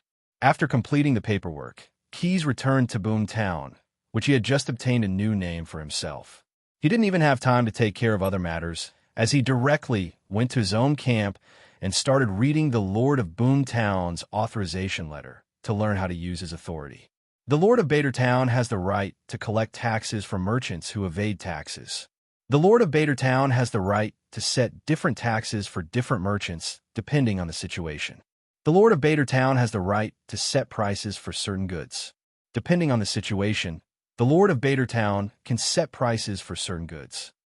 The Lord of Bader Town has the final right to interpret all business matters within Bader Town.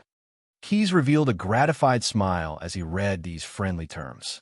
It was great to have order. Chapter 373. In the Acid Fog Canyon Plain, in a certain corrosive cave, several acid fogworms were happily sucking in the highly concentrated acid fog that had been deposited. Poof, poof, poof, poof, poof. A few wisps of steam suddenly rose from the mouth of the dried-up spring. Immediately after, a pillar of water suddenly rose from the mouth of the spring, and cold spring water suddenly gushed out. The acid fogworms that were originally eating began to flee towards the mouth of the cave, but they were too late.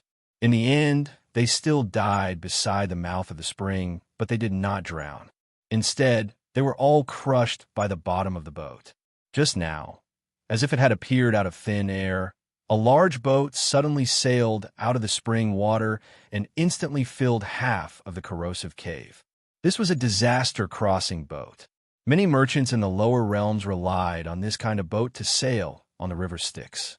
It was the same for the Ugro's Judgment Demons caravan. They had just finished a trade on the 10,000 Abyss Plains. In order to prevent the Thanner Reed demons from finding trouble with the goods they had traded, the caravan hurriedly set sail and followed a tributary of the river Styx to the acid fog canyon plain. You lazy fellows, you've already arrived at your destination. Hurry up and set up camp. The sound of someone wiping glass with a wet rag tore apart the silence in the corrosive cave. This was the roar of a shrieking Onababa. Keep your voice down. The Onababa leader slapped the back of the shrieking Onababa's head. Because the noise had affected her meditation, the Onababa leader threatened fiercely. My lord is still checking the accounts. If you disturb him, be careful of your tongue being cut off. After being reprimanded, the shrieking Onababa, who had been shouting arrogantly just a moment ago, immediately changed her attitude. She carefully smiled obsequiously and said, "Thank you for your reminder. I didn't think it through. Stop your chatter and shut your mouth." Yes, yes. Although the shrieking Onababa wanted to strangle the other party to death, the Onababa leader was a knight Onababa that she could not afford to offend. She could only smile obsequiously. The weak obeyed the strong. This was the first sales lesson that the old Onababa had to learn as the salespeople of the Ugro's caravan. Finally, under the command of the Onababa leader, the group of old Onababas began their work in an orderly manner. The dozen or so half-purgatory giants who were rowing the boat put down the oars in their hands under the urging of the old Onababas. Several of them worked together to lift a huge obsidian anchor from the bottom deck, and then threw it down the side of the boat. The ship's anchor collided with the ground of the cavern with a muffled bang. Strange black lines extended from the ship's anchor to the ground. The ship's anchor worked. The ship broke free from the tributary of the Nether River and connected with the plain of the acid fog canyon. After completing this important task, the half-purgatory giants became movers again. They walked to the warehouse at the bow of the ship, picked up the crates that the old ghost nannies had just marked out, and carried the goods needed by this plane. They put the crates on their shoulders and walked off the ship with the crates. Those old ghost nannies were also busy, but most of them were busy dressing themselves up. If they felt that they had applied enough powder, these ugly creatures would transform into new figures with a poochie sound. Because they had to cater to the aesthetic standards of this plane's customers, the old Onababas chose to transform themselves into humanoid creatures with beautiful faces. Those with average skills would directly transform into female humans.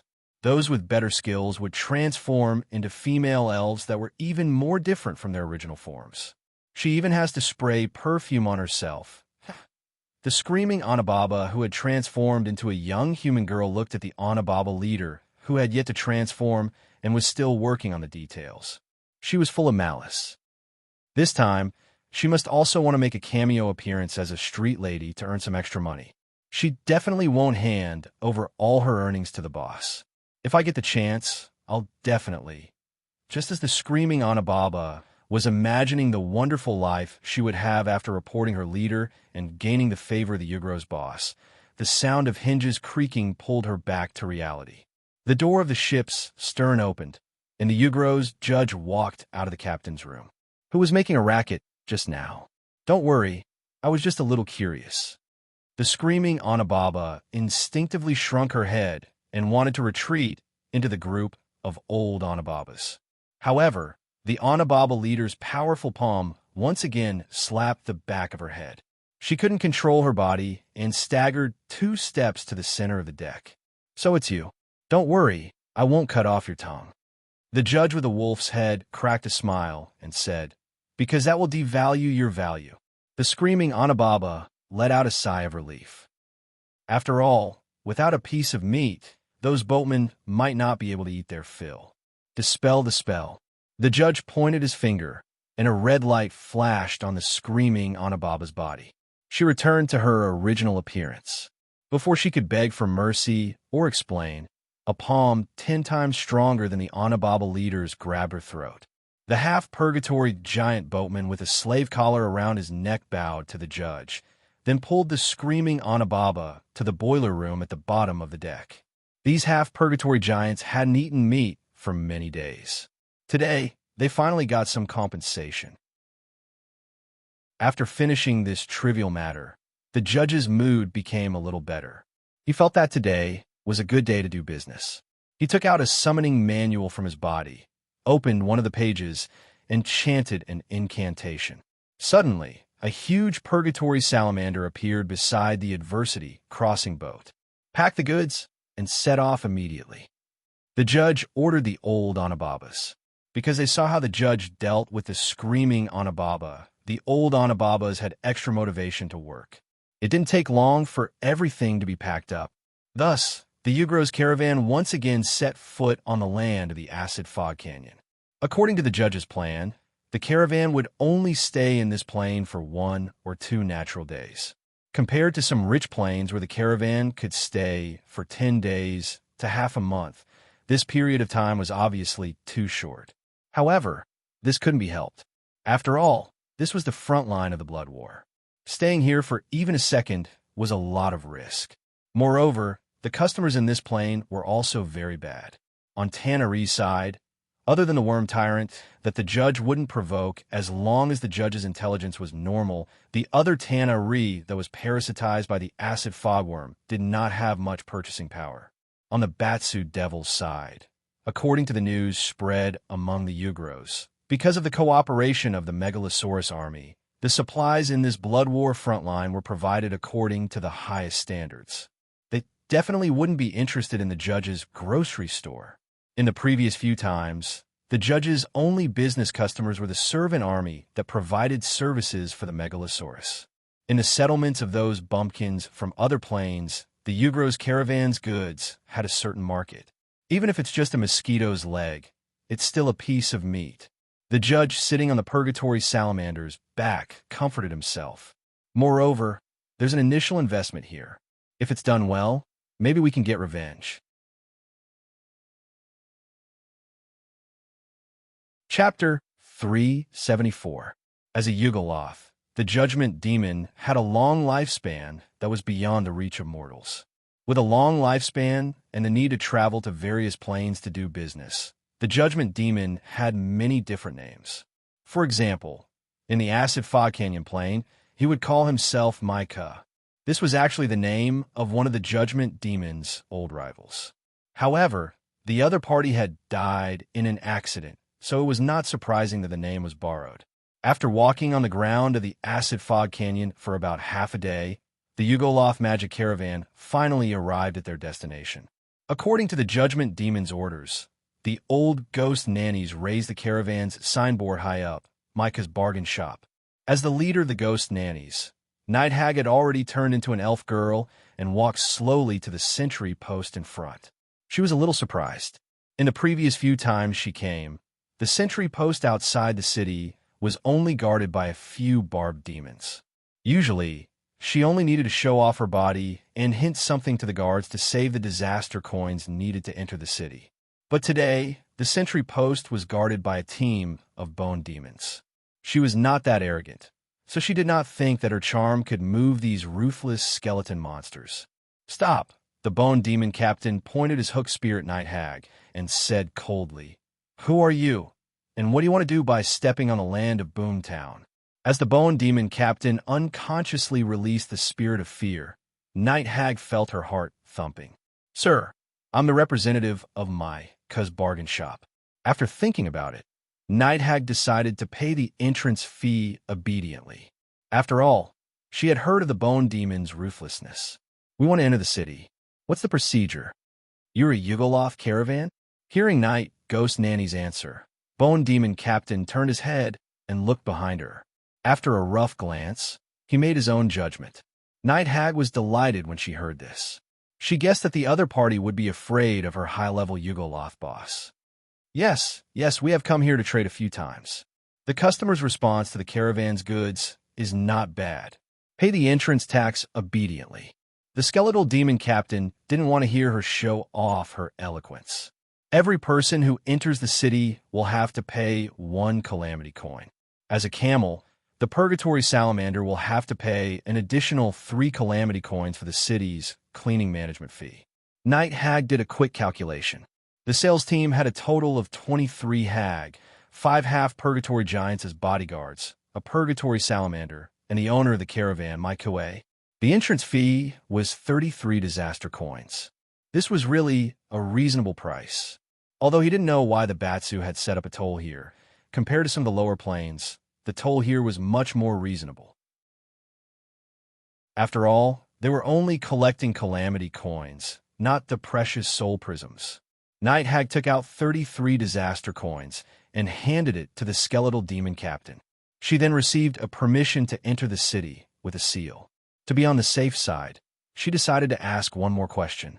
Sir, if we take the permission to enter the city from you, will we be able to enter the city to do business? Do we need to go through other procedures? Boomtown protects reasonable commercial activities. The skeletal demon captain replied impatiently.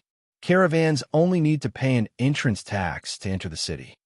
After getting the answer she wanted, the clever Night Hag sang a song of praise while urging the caravan behind her to hurry up and move forward. When the caravan was far away, the skeletal demon captain snorted coldly and took out a communication rune. After listening to the report of the hag leader, the judge of judgment was surprised, but he didn't think too much about it. As a merchant of Yugoloth who often operated in the devil's territory, he naturally had a general understanding of the other party's temperament. Imposing exorbitant taxes in the areas under their control was simply a normal thing for the Batsa Devil. The only thing worth considering at the moment was actually how to spread the cost of these taxes into the price of the goods. The Judge of Judgment didn't care about the purchasing power of the other plain bumpkins of the servant court at all. In the previous few times he came, he had brought a lot of goods to Boomtown. In addition to the metal weapons produced by the Sharaba, there were also some products such as spices. The Judge of Judgment sold them at cost price against his will. He didn't pay a premium like the normal Yugoloth merchants. Moreover, because the currency that the bumpkins could bring out was really diverse, gold and silver alloy things, poisonous claws that stung the hand, green horn that would constantly depreciate. There were even some bumpkins from the wilderness plain who brought out pine cones to make up for the numbers. In the end, the Judge of Judgment had no choice but to downgrade and return to doing business through bartering. It should be known that if this news spread to the other Yugoloths, the Judge of Judgment would definitely laugh their heads off. However, he didn't care much about it. In the Acid Fog Canyon plain, his name was Micah. Of course, because the Servant Corps was in charge of serving the Megalosaurus. Many of them had some leftover materials from the Megalosaurus in their hands. Whether it was to add some Megalosaurus characteristics to the fake magic items, or to directly sell them to some people with ulterior motives, the Judge of Judgment didn't lose anything. However, the Yugoloth demon race believed in the saying, earning less is losing. If it wasn't for the fact that he had other thoughts and wanted to set up an enemy, he wouldn't have compromised with these bumpkins. However, calculating the time, the plot that he had set up before was about to come to fruition. In addition, the fee that he had just been charged gave him some warning. Worried that his tricks would be discovered by the Batsa Devil, the Judge of Judgment was prepared to harvest a lot of goods from this transaction and then give up the alias Micah. How is he going to harvest? Or how is he going to buy a lot of goods? In fact, when he first came to the settlement of the Servant Corps, he had asked the old hags to do something to the goods they sold. As long as they encountered customers who didn't seem to be spellcasters, they would add some seasoning, soul decay curse to the equipment they bought. As they used the equipment, the soul decay curse would gradually make them approach the essence of the lower world creatures. When the Judge of Judgment wanted to harvest them, they would turn into soul prisms with a ding sound. Moreover, some of the equipment on them could be taken off and sold again in another place. Big discount, Micah's old trick. As if he thought of something, a smile appeared on the Judge of Judgment's face. It's very easy to gather the customers together without any effort. Thinking that he would soon be able to harvest a batch of beautiful soul prisms, this Yugoloth merchant was immediately motivated. Chapter 375. Judgment Demon stayed in his small tent. The appearance of this tent didn't match his identity as a big merchant. However, the interior of the tent was a different world. Due to the permanent Grand House spell, the interior space and decorations of the tent could even make the palaces of many mortal kingdoms pale in comparison. Needless to say, it also had some magical barriers that could be activated to protect the residents at any time. This tent originally belonged to one of Judgment Demon's clients, who was a powerful spellcaster. However, in the end, this tent and that person's soul were all in Judgment Demon's pocket. But so what? After all, a trade was a trade, and Yugoloth merchants never cared about favors with their customers. At most, they would thank these selfless customers in their hearts. And now, Judgment Demon was busy harvesting more. Unlike other Yugoloth merchants, Judgment Demon didn't like to use spells when soliciting customers, even though his spell-casting skills were quite high. In his opinion, using spells would be more convenient, but it would increase the cost, and the method would be a bit crude. He preferred to use more traditional methods, such as finding people to promote him and using word-of-mouth marketing. In Boomtown, there was a professional team of earth thrusters who were currently serving the Judgment Demon. Squeak, squeak, that McQuay's bargain shop is here again. Those salespeople are so good-looking. Squeak, squeak, a fine steel longsword only costs 2 dragon scale fragments, and there's a discount if you buy in bulk. I have to find someone to buy a few more. Squeak, squeak, an old customer bringing a new customer. Both of them can enjoy the discount. In the stalagmite forest, many shifty-looking people were running around on the narrow wooden plank road that was soaked in black oil. These people belonged to a large local bandit group. There were only 2 or 3 similar groups in Boomtown. Their name was the Mad Rat Bandit Group. To be able to survive on the front line of the bloody battle, even if they were just bystanders, this bandit group did have some skills.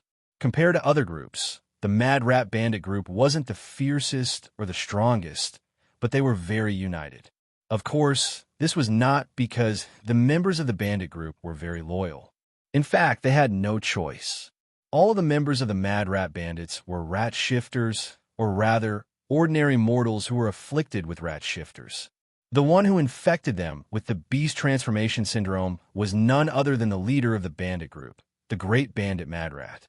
Either actively or passively, these people had all been bitten by the Mad Rats. At the same time that they gained the power of a beast, they lost their independent will and could only obediently obey the commands of the Mad Rats.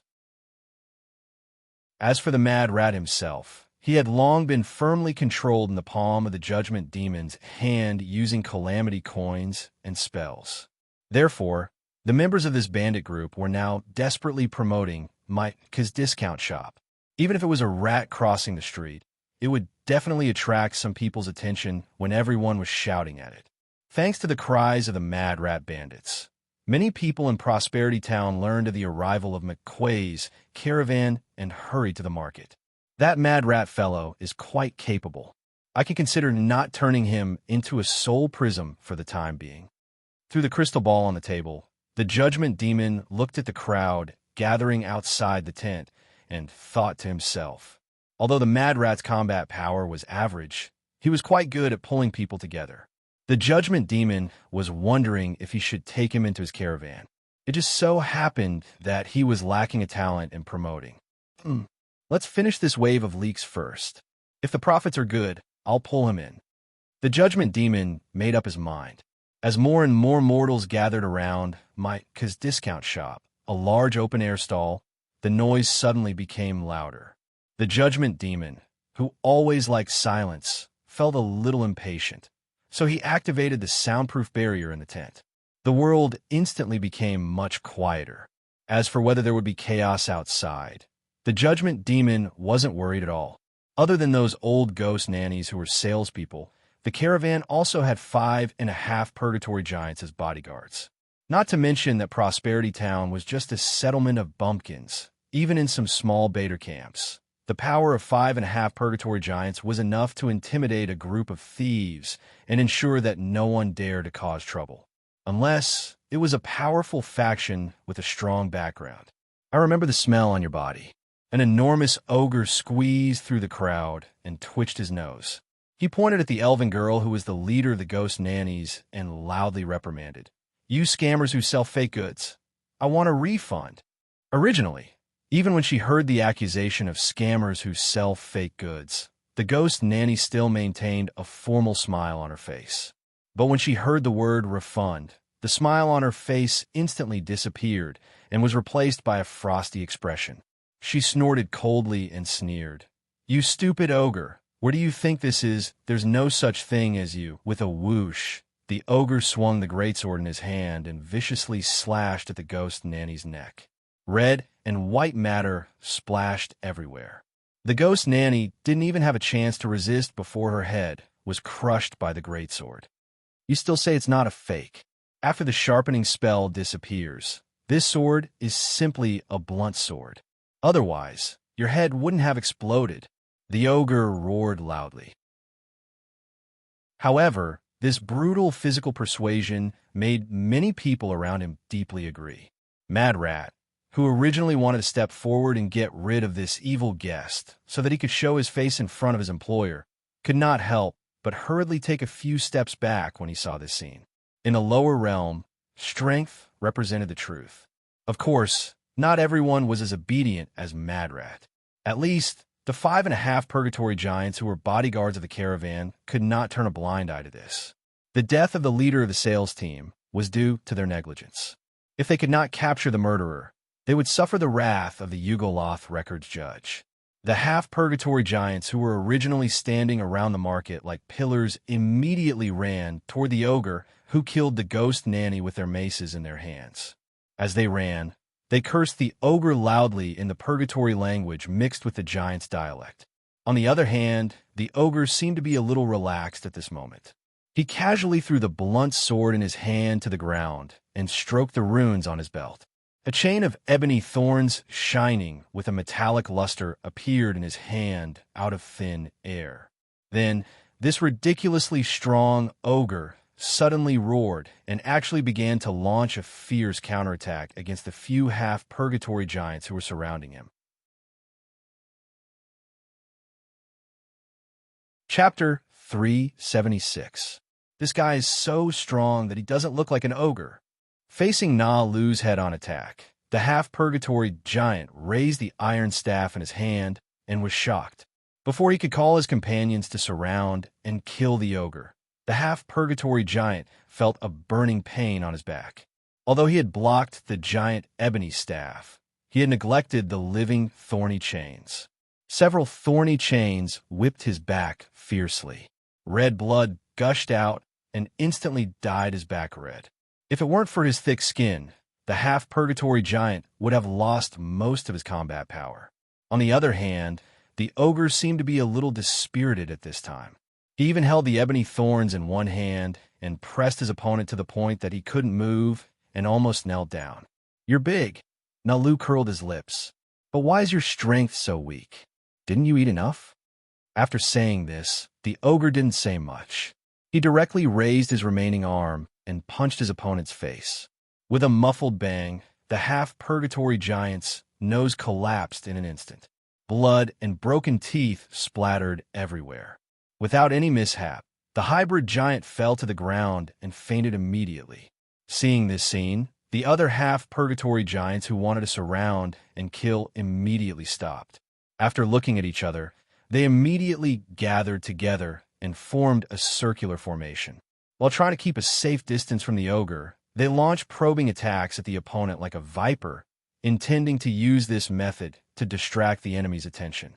Compared with other giants, the half-purgatory giants were not the smartest, but they were cunning enough to at least know how to judge the situation. The ogre in front of them was obviously not easy to deal with. They didn't want to follow in the footsteps of their companions. As long as they delayed the ogre for a while and waited for the boss of the caravan to receive the news, the judgment demons would naturally have spells to defeat the ogre. At that time, wouldn't they be able to do whatever they wanted with this damned ogre? Sure enough, it didn't take long for defensive spells to appear on the open-air stall of Micah's bargain shop. After ensuring that the goods would not be damaged, the Ugro's merchant, Micah, walked out of his tent slowly. Who is so bold as to cause trouble in my stall? The judgment fiend with the head of a jackal said viciously. His eyes were glowing green, and his scarlet tongue was sticking out of his mouth. Everyone in the caravan knew that this was a sign that their boss was angry. Law. Just as the judgment fiend was about to give the ogre a command intimidation, a series of clattering noises suddenly rang out. A stall was kicked over by someone. The judgment demon turned to look at the new troublemaker and realized that the other party was an elf subspecies. You want to return the goods too? Ugros asked coldly. Or, I'm just here to inform you. The visitor was none other than the desert elf Brock. He calmly took out a piece of parchment from his bosom and read aloud. I hereby inform the owner of Micah's bargain shop, a certain Ugros judgment fiend, due to destroying the environment of Boomtown, disrupting business order, creating ear-piercing noises, failing to pay business taxes, and intending to endanger the safety of Bateau's camp in the Acid Fog Canyon. You and your caravan will be temporarily detained. On top of confiscating all illegal income, you will also have to pay the overdue business taxes and a fine that will satisfy the mayor. Following Brock's words, more and more bone demon guards appeared in the open-air market. They violently pushed aside the country bumpkins in front of them and walked closer to the stall, slowly surrounding the judgment fiend and his caravan. Law. Intimidation. The spell that was supposed to be used on the ogre was changed to a different target by the judgment fiend, and was directed at the desert elves. If he still did not understand that he was being schemed against, then he would really be letting down his high intelligence. Although the judgment fiend's spellcasting ability was not weak, he was not the kind of Ugros that was especially good at fighting. Therefore, when he encountered danger, he instinctively followed his heart and wanted to escape as soon as possible. However, his mind was still clear and knew that he had to let some people cover his retreat. Group Cat's Grace, Group Encouragement, Group Malice Transformation. The targets of the first two spells were the few half-purgatory giants. Because of the influence of the spells, the muscles of these guys, which were originally very strong, were now bulging. The Judgment Fiend's third spell was cast on the old ghost nannies that were sold by the caravan. After they were hit by the spell, not to mention their original forms, they were all like plasticine that was needed by naughty children. Many arms, mouths, and eyeballs appeared on their bodies. Go find those fellows, pour out your anger, let them feel your pain. This was the Judgment Fiend's innate spell, bewitching words. The members of the caravan that were affected instantly turned into irrational beasts. After doing this, the Ugros merchant gritted his teeth and stomped his feet. He decided to give up on the goods on the stall. Anyway, most of them were fake goods, and the cost was not high. However, he was unwilling to give up the tent with the luxury house spell, because this magical item was really expensive. Moreover, there were many of the Judgment Fiend's belongings inside. Damn it! I can only use the emergency collection spell. I don't know if it will cause damage to the things inside. However, before he could chant the spell, the tent suddenly shrunk automatically and transformed into a package. A creature wrapped in gears and clockwork picked up the package and shrugged at the Judgment Fiend. It's better for you to let me use this tent of yours. The Judgment Fiend was furious, but the situation was stronger than him. He decisively chose to retreat, but just as he was about to use the directional teleportation spell, spell enhancement, dimensional anchor, command, silence. Snyder's two spells hit the target one after the other. For a moment, because he temporarily lost the ability to cast spells, the Judgment Fiend became extremely frightened.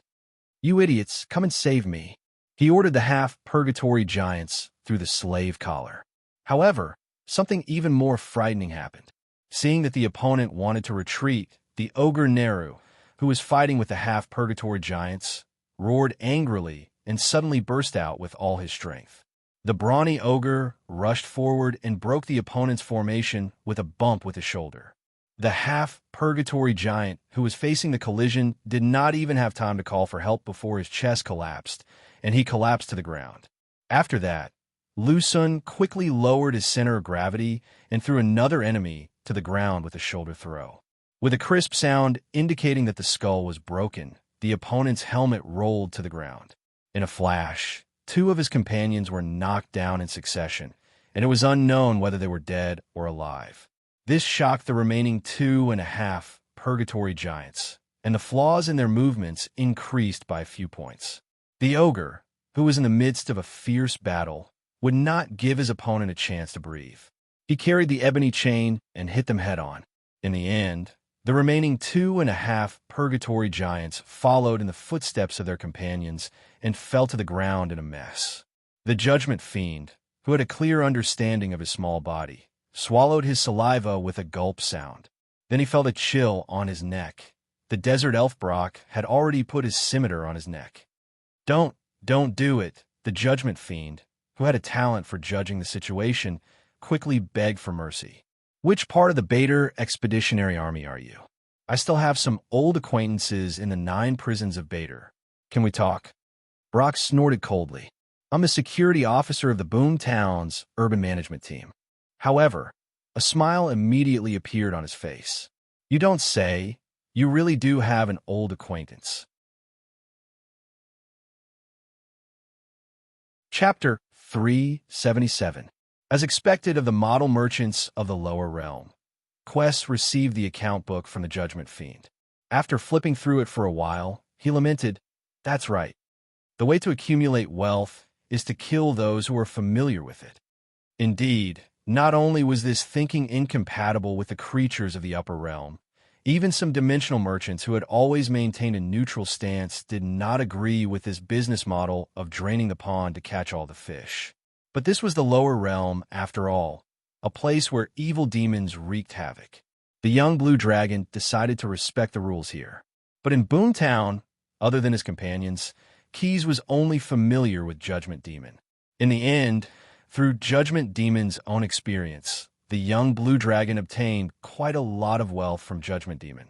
Hundreds of thousands of soul prisms, 73 unique books, a fully functional adversity boat, more than 300 unequal contracts signed with other creatures, more than 2 million standard units of calamity coins, more than 100 magical items, and all sorts of fake formulas. Judgment Demon, a purebred Yugoloth demon used as a living experiment for the Demolic, had also lost himself. Among the many gains, what Keys was most delighted about was another incomplete copy of the 9-sword catalog. Before the airdrop battle, he had already bought a copy from Judgment Demon. With the addition of this copy, he had basically gathered all of the other 9-sword battle techniques, except for some secret techniques that were not passed on to others. As long as he practiced diligently, it was only a matter of time before he became a grandmaster of 9 swords. Furthermore, the wealth he had gathered from the Yugoloth merchants had also allowed the newly established Boomtown to complete its primitive accumulation. With money in his pocket, there was no need to panic. The progress of Keys' plan had also sped up because of this. With the soul prisms paving the way, the construction of the city's infrastructure in the lower realm was practically a success. A weapons workshop, equipped with fire dwarf craftsmen and 80 square meters of Bartholomew to smelt iron. 2,000 Hui Sheng soul prisms. A biological modification workshop, equipped with a low-level tower genie and basic inferno creature template. 1,000 Hui Sheng soul prisms. A public execution square. Do you really not need a private execution room? All right, 50 Hui Sheng soul prisms. 1 strategic teleportation gate, 1 set of accurate coordinates for most of the lower planes, and 4,000 Hui Sheng soul prisms. 64 Hellscream cannons, plus a cannon processing factory and raw materials, plus 3,000 soul prisms. Many craftsmen of Bardo would come here to promote their craftsmanship when they heard that the Lord of Boomtown was a fool with a lot of money, even if they had to pay for the teleportation fees out of their own pockets. Most of the time, as long as the price wasn't too high, the young blue dragon would accept everything. In the matter of spending money for Boomtown, Keys experienced what it meant to one man prospers a nation. He silently thanked the Judgment Demon. Of course, apart from the construction of infrastructure, maintaining the population of Boomtown was also an important part of Keys's plan. Because he had experience in commanding mercenaries from other planes, the young blue dragon knew that the average ability of these fellows who had been tricked by the devils to the front lines of the Blood War wasn't too low. In fact, there were quite a few of them who were famous in their own races' villains. At the very least, they were definitely qualified to be cannon fodder. In Keys's view, the lives of these people being wasted in the servant army was definitely a great waste of resources. To solve the problem of non-combat casualties, there were two main ways to do it.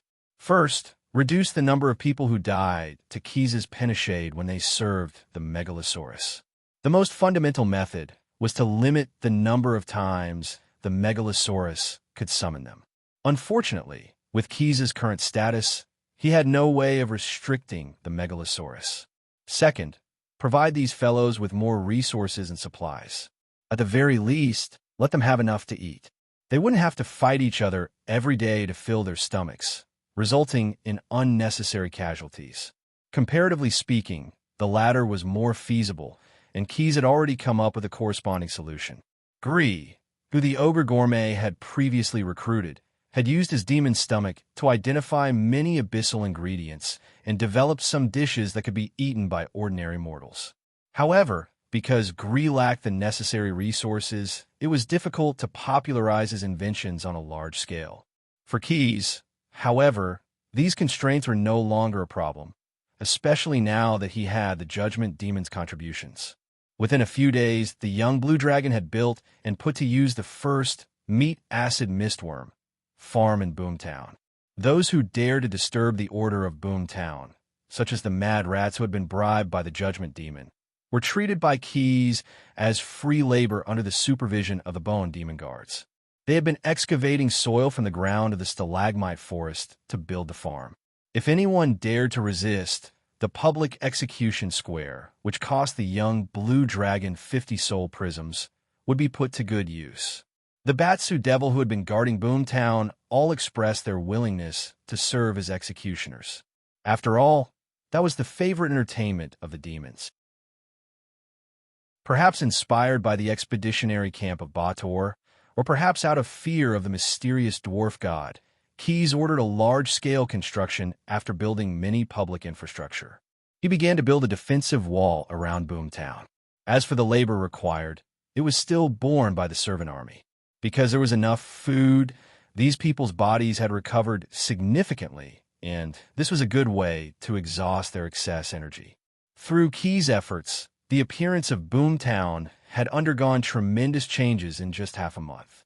Moreover, although some people with weaker physiques died every day due to the environment of the bottomless abyss, Bader's logistics department would fill in new people every few days to ensure the number of servants in the army. Under the premise that there was more food, the survival rate of the newcomers was significantly higher than before. After completing the construction of the city wall, Keys conducted a population count. The results showed that the total population of Boomtown had doubled compared to when he had first applied for the establishment of Boomtown. Because Boomtown had a formal authorization issued by the Batsu bureaucracy, the rapid development of the city made Keys, as its lord, feel that there was a great power that had begun to take care of him. At one point in time, Quest had even considered using his wealth to purchase some female creatures from other planes to eliminate the gender imbalance in Boomtown and turn it into a city in the truest sense of the word. Presumably, after doing so, he would receive a greater increase in power. However, this thought only existed in his mind for a moment. This was the front line of the Blood War. Although there did not seem to be any danger now, the real test would come at any time. One bird in the hand was better than two in the bush. His plans had to be based on the present. After all, only by living could there be a future. Chapter 378. Daramar flew high in the sky. His emerald green scales gave him an additional layer of camouflage in the green, acid fog clouds. Usually, when he did not have any combat missions, he preferred to stay in his temporary nest and take a comfortable nap. But now, he was not in the mood at all. Daramar wanted to find a thicker cloud of acid fog so that he could hide himself better. Because at this moment, he was full of shame. "I'm so stupid, really," Daramar howled in the depths of his heart. "Why did I dance such a stupid dance in public?" As an adult green dragon, he had always been grateful for his mature and steady personality. Regardless of whether it was during his difficult childhood or his reckless youth, Daramar had always protected himself well.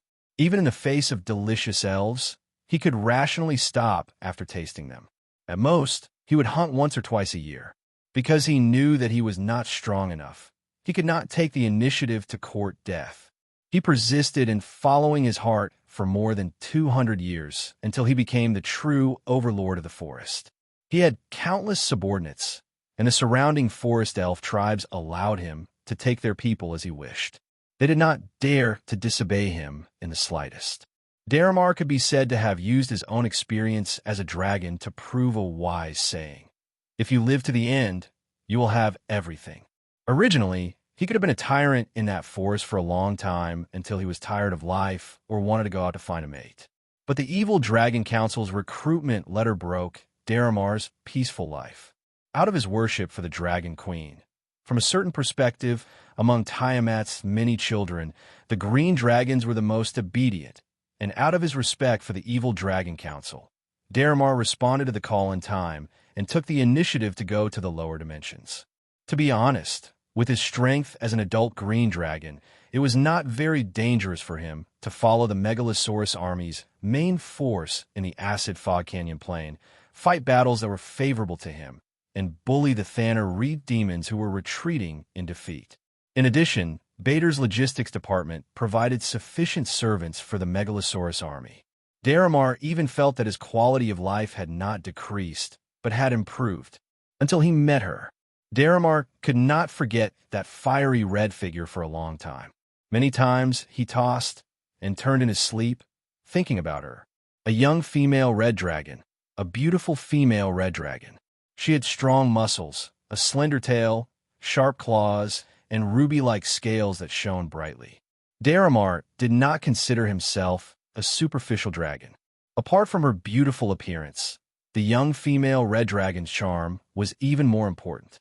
After all, she was a direct descendant of the third generation of the Penishade Dragon Queen.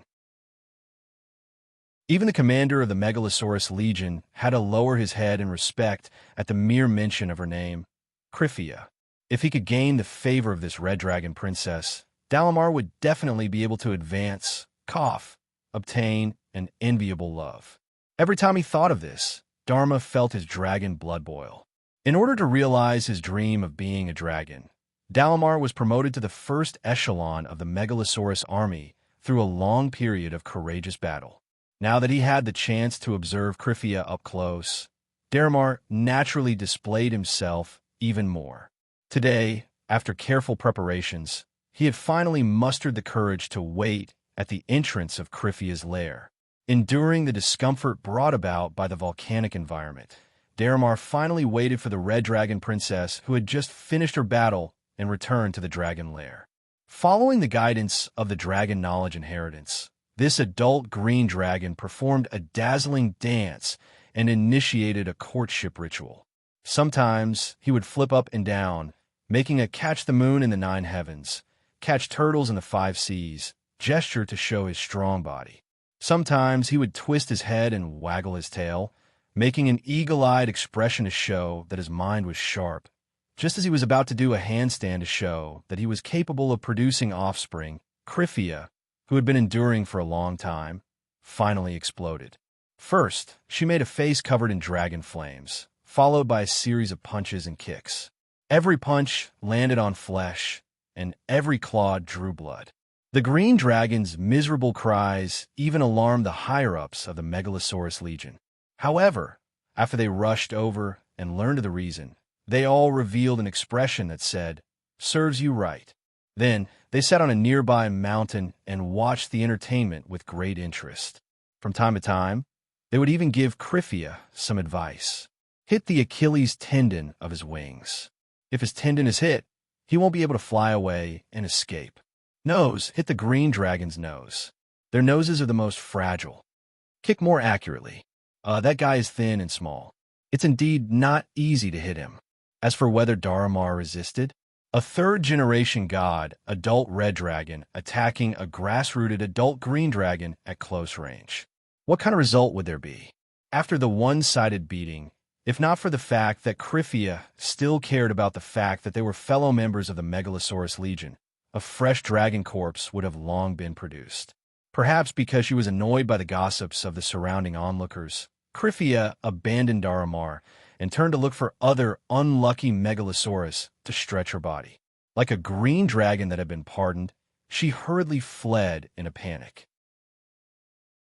After this battle, although only Daramar himself thought so, although the green dragon had recovered his health on that day by relying on healing spells, his reputation had been thrown into the depths of the bottomless abyss. Even if he was hiding in his nest, he seemed to be able to feel the disdainful gazes of his own kind nearby. Unable to bear it any longer, Daramar felt that he needed to vent. Otherwise, if this continued, he was afraid that he would suffer from internal injuries. Whether it was the five-colored Megalosaurus or the metal dragons, the best way for them to vent was to fight. Of course, the prerequisite was that they had to be able to defeat them. In other words, they had to find a soft persimmon to pinch. However, in the acid fog canyon plain, there were not many targets that he could choose to vent on. The Megalosaurus that could be recruited were actually not much different in strength from Daramar. Daramar definitely could not afford to provoke the Bador Expeditionary Legion. If he went alone to find the lone demon Thanari, with his luck today, he might accidentally encounter the Demon Legion. Then, the only remaining choice was the Servant Legion. They were a group of weak mortals. That's right. What happened to me today was their negligence. Daramar flew high into the sky and breathed in the comfortable acidic gas. He felt that his thoughts had become much clearer. It must be that they were not attentive enough when cleaning the scales, so the emerald green scales on my body were not shiny enough. Or maybe there was some dirt left when cleaning the gaps between my nails, which caused Cryphia. Suddenly thinking of Cryphia and his own tragic experience, Daramar could not help but shudder. Thus, he decided to hurry to the Servant Legion's camp and wreak havoc to his heart's content in order to heal his psychological trauma. Unfortunately, he did not know what the almanac was. He also did not know that today was not a good day for him. P.S. The following content will not be charged. Thank you to Shouting246 for your constant support, and Thanklight like rain, Winding Mountain for the tip of 1,000 Shidian coins this morning. Everyone is welcome to leave more comments. I will try my best to reply as long as I have time. The new author likes to exchange ideas with everyone. Chapter 379. In the acid fog canyon plain, it was not wise to choose to travel on the ground. There were too many steep rocks, swamps filled with strong acid, loose ground, and Thanari demons that could appear at any time. All these obstacles coveted the lives of passers-by. With wings, one could fly freely in the sky. It would undoubtedly be much safer, and it would be much more convenient to travel. After leaving the Megalosaurus camp, Daramar only needed to dive into the acid cloud high in the sky, and with another dive, he was close to his destination. However, when this green dragon looked down at the camp of the servant army, he immediately fell into deep suspicion. Did he remember the wrong place? In his memory, the servant army camp was located in a forest of stalagmites. Other than the large shacks that the lowly mortals had built for themselves, there should not be a single blade of grass growing there. However, the first thing that Daramar saw was not the protruding stalagmites, but a dense forest. Although most of the trees had withered and were neatly arranged side by side, When the green dragon looked more carefully, he could see that there were still many trees that were not withered in many corners. They were stubbornly growing in the acid fog, like generals monitoring the silent troops. The pale green sunlight could not penetrate this forest. The dense acid fog and the overgrown branches surrounded the trees, blocking the light. The trees themselves looked twisted and deformed. Their claws were like beast claws that had dug into the ground. There was no breeze blowing their withered leaves, but what was chilling was that something seemed to be moving in the forest. "You lowly bastards?" The mad rat with the head of a deer and the eyes of a mouse did not look like a rat-man beast at this moment. Instead, he looked more like an angry tiger. He led his subordinates and walked on both sides of a team of gray-maned centaurs, constantly urging them to speed up. "I'm just dragging a few branches, and you're already dawdling like this. What a bunch of good-looking but useless fools." Compared to half a month ago when he was squatting in the labor camp, the mad rat's crazed appearance was like a completely different person. He had some ability after all, and it was just as the saying went, "If you are gold, you will shine one day." Previously, he was still under the supervision of the Bone Demon Guards and could lose his life at any time. However, with his ability to curry favor and limited management skills, Mad Rat had become a small leader in the labor camp in less than half a month. He was responsible for the management of the newcomers. Because he only knew how to cherish something after losing it, the Mad Rat was now working even harder. To the new laborers, this beast was more like a devil than the purebred Batsu. A few days ago, the Mad Rat brought a group of evil rangers and fallen druids to cultivate the economic trees distributed by the mayor outside of town. The Mad Rat was in a hurry, so he kept urging the fallen druids to use spells to promote the growth of the trees. The trees had been contaminated by the power of the abyss. Not only had some of them turned into evil treants, but they had also inexplicably given birth to some abyssal vine monsters. This had led to the situation where the mad rats were unable to deal with it, and more than half of them had died. However, because the economic trees were planted according to the requirements, and the number of trees was even more than what was required, the mad rat was not punished. Instead, he was rewarded. The mission given by the higher-ups today was to let the mad rat lead the gray-maned centaurs to gather enough wood outside of Boomtown and haul it all back to the newly built military factory in town to store raw materials for the production of war machines. In order to continue showing off his ability to the bone demons, the mad rat had already urged the centaurs to haul the wood back and forth more than a dozen times. It was already twice the amount of wood required.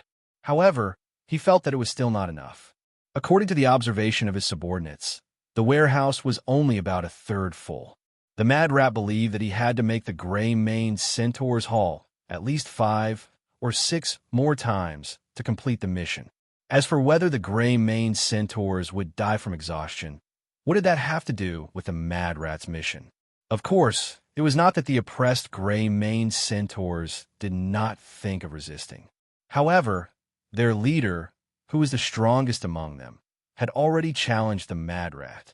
In the end, the leader's throat was torn apart by the crazy and cruel werbeast. The situation was stronger than the person, and the weak could only choose to obey. These fellows are probably at their limit today. Although he was still cursing, the mad rat's brain was calmly analyzing and preparing for tomorrow's rainy day. But there is still a lot of wood outside the town. If the mayor gives me a similar mission tomorrow, I have to think of a way to find stronger fellows to work with. The Taurans are stronger and have more stamina. However, I don't think I could defeat their leader. Suddenly, an inexplicable sense of horror welled up in his heart, interrupting the mad rat's thoughts. He wasn't unfamiliar with this feeling, especially when he saw the huge shadow on the ground. After all, the mad rat and the others were originally a servant army. Moreover, they had served the 5-colored megalosaurus before. What followed was a familiar greeting. Insignificant mortals.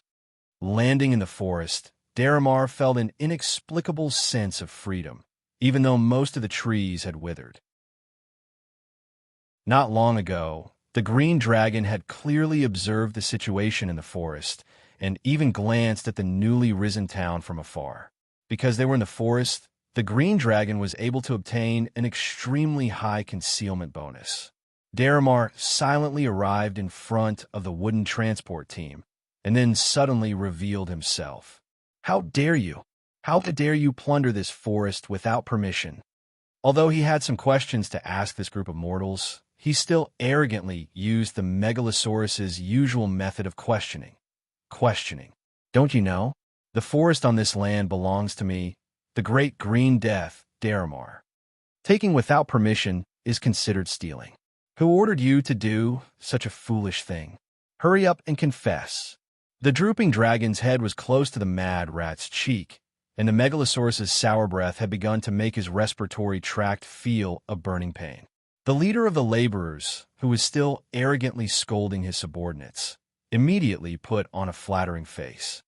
"Powerful master of the Megalosaurus, we are all poor lumberjacks in Prosperity Town. We have no guts to offend the great Megalosaurus." As he spoke, the mad rat used his tail to whip the wrist of a subordinate who was holding a knife, and asked him to quickly put down the knife.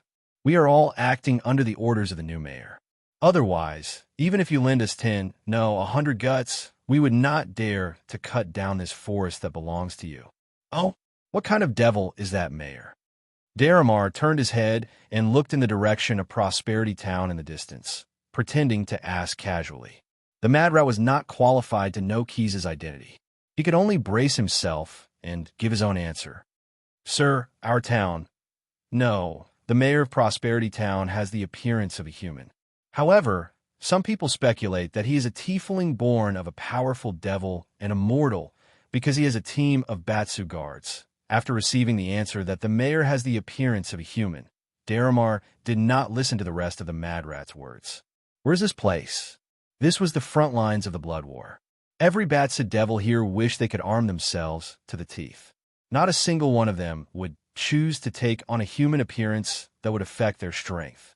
Besides, according to the records in the Dragon Knowledge Inheritance, the devils who loved to take on human appearances were all famous Batsu devils. Why would one of them be assigned to manage a slave army's camp? That was why Daramar was certain that this so-called mayor of Prosperity Town was probably the illegitimate child of a tiefling born of a devil and a mortal in Batsu's logistics department. As he thought of this, the green dragon's heart suddenly began to heat up. P.S. The following content will not be charged. Thanks to Neil BD for the tip of 2,000 coins. Chapter 380. Fanatical emotions kept surging in Daramar's mind, like the bubbles that overflowed after a beer bottle was opened. Not long ago, the humiliation of failing in courtship was unforgettable. After reflecting on the painful experience, he finally understood the gap between himself and Kryphia. Kryphia was a red dragon, God's third generation, while he was just an adult green dragon with no background. If he wanted to win the heart of a beauty, he had to find another way. Through the inheritance of dragon-type knowledge in his memories, Dharma discovered that the ancestors of the dragons who had turned the tides and finally won the dragon's heart had mostly used the same effective method. Giving gifts, giving many, many gifts. It was a pity that the plane Daramar was in was not rich, and the forest he ruled was relatively barren. Other than the empty appearance of the gold, or that could only be used to make calamity coins, Daramar usually only used them to decorate his nest. He had nothing else to give. Red dragons mostly liked items that could show their authority. Many adult male red dragons mostly went to mortal countries to kidnap princesses. They were not greedy for the other party's body, but simply felt that they needed a princess to decorate their appearance. At the very least, the red dragons would rule a town and become a Megalosaurus lord. That would not be considered a disgrace to their family. Therefore, if one wanted to please a red dragon, in terms of the standard of gifts, a town was the lowest. Then, Daramar was at the front line of the blood war. Where could he find a town that he could give to Kryphia? It was as if someone had specially given him a pillow when he was sleepy. Originally, he wanted to go to the servant army's encampment to vent, but who would have thought that it would become a town? The town's name was quite festive. It was called Prosperity, and when he asked around, he found out that the mayor of this town was a guy with no background. Daramar felt that his path had taken a turn, and his luck today had finally begun to prosper. The green dragon, who was in a good mood, glanced at the mad rat in front of him. "Today is your lucky day." He stretched out his claws and grabbed the other party in his palm. Then, he looked at the other mortals present, the mad rat's underlings and the gray-maned centaurs who were in charge of dragging the wood. The green dragon said coldly, "Unfortunately, you don't have a share." With a swoosh, a strong corrosive acid suddenly sprayed out of his mouth. His chin, which had many protrusions, moved slightly to control the flow rate of the acid. All the unlucky bastards identified by the green dragon began to flee in all directions, but it was to no avail. Even the four-legged centaurs were exhausted from the excessive driving of the mad rats. At most, they could only live a little longer than the two-legged centaurs. The mad rat held in the green dragon's palm first opened its eyes wide, then closed them tightly. At this moment, he actually wanted to cover his ears with his hands, but the green dragon's grip made it impossible for him to break free. "Ah, help, boss! I don't want to die!" All sorts of miserable cries could be heard. As long as they came into contact with the green dragon's acid, the flesh and blood of the victim would turn into a pile of charcoal amidst a sizzling sound.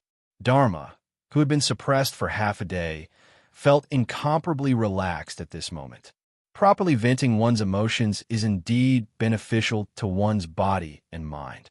He felt that the lucky bastard in his palm was trembling like a sieve as if he had been struck by an electric current.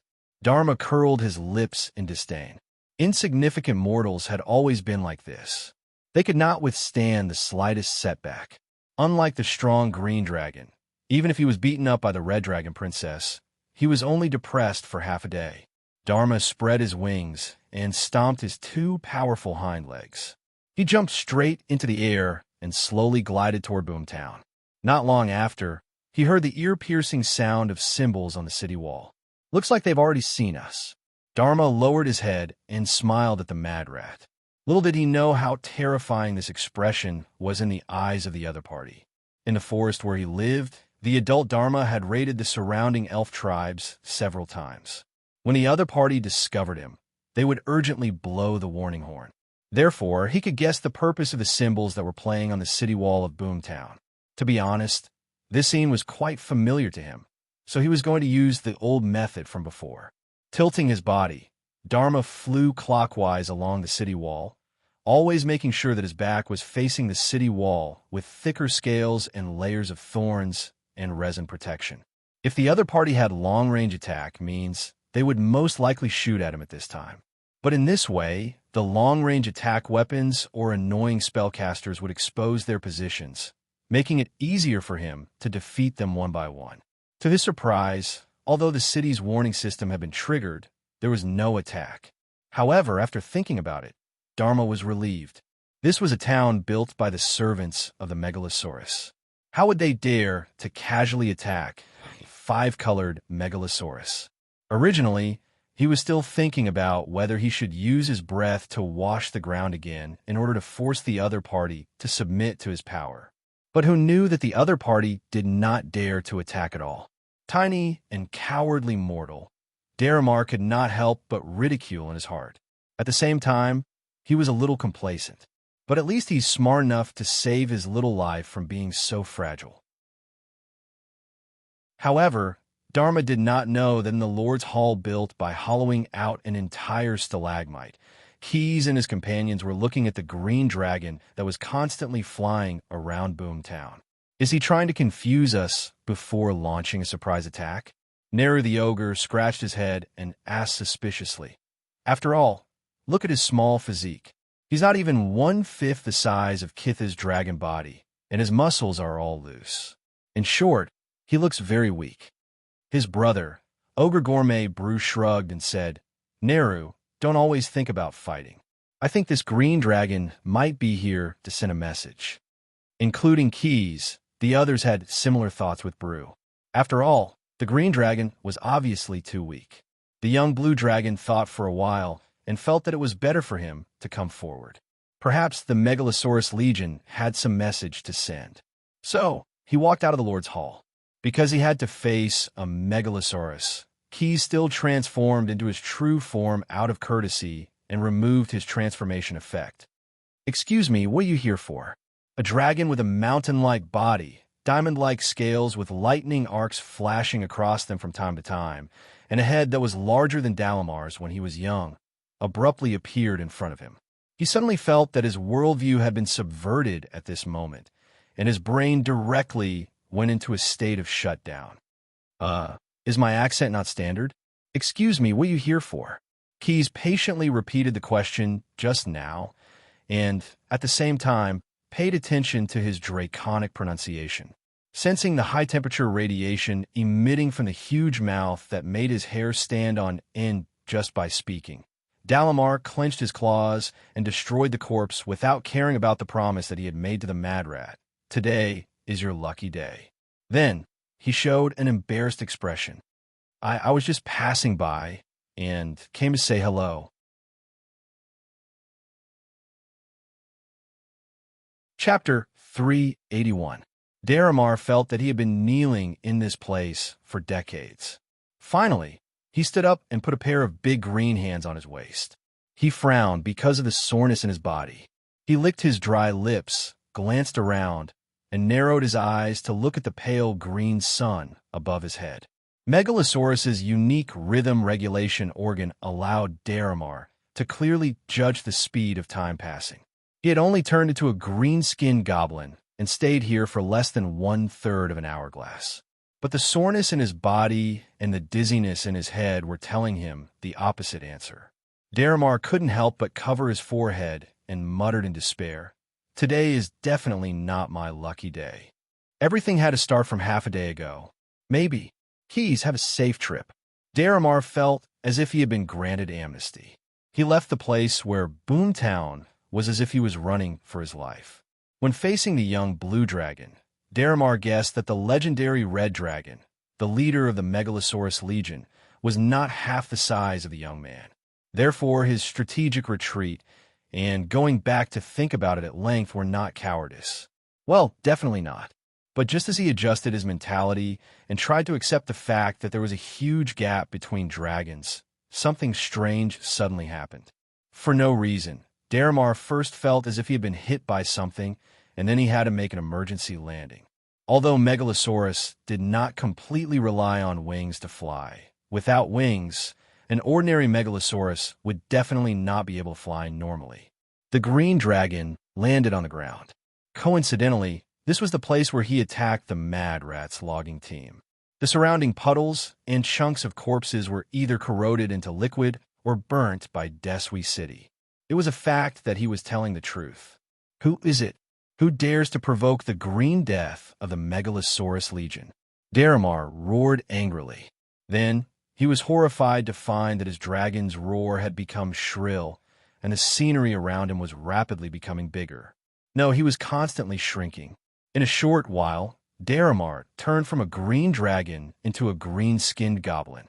Just as Daramar panicked and was about to cast a spell on himself to remove the strange transformation effect, a short creature suddenly appeared in front of him. It was a gnome dressed in strange clothes. Perhaps he had some gray dwarf blood in him. His scalp was numb and scabby, and he was not round at all. What are you doing? Do you want to become stronger?" the dwarf asked, but he did not give Daramar a chance to answer. "I know you want to."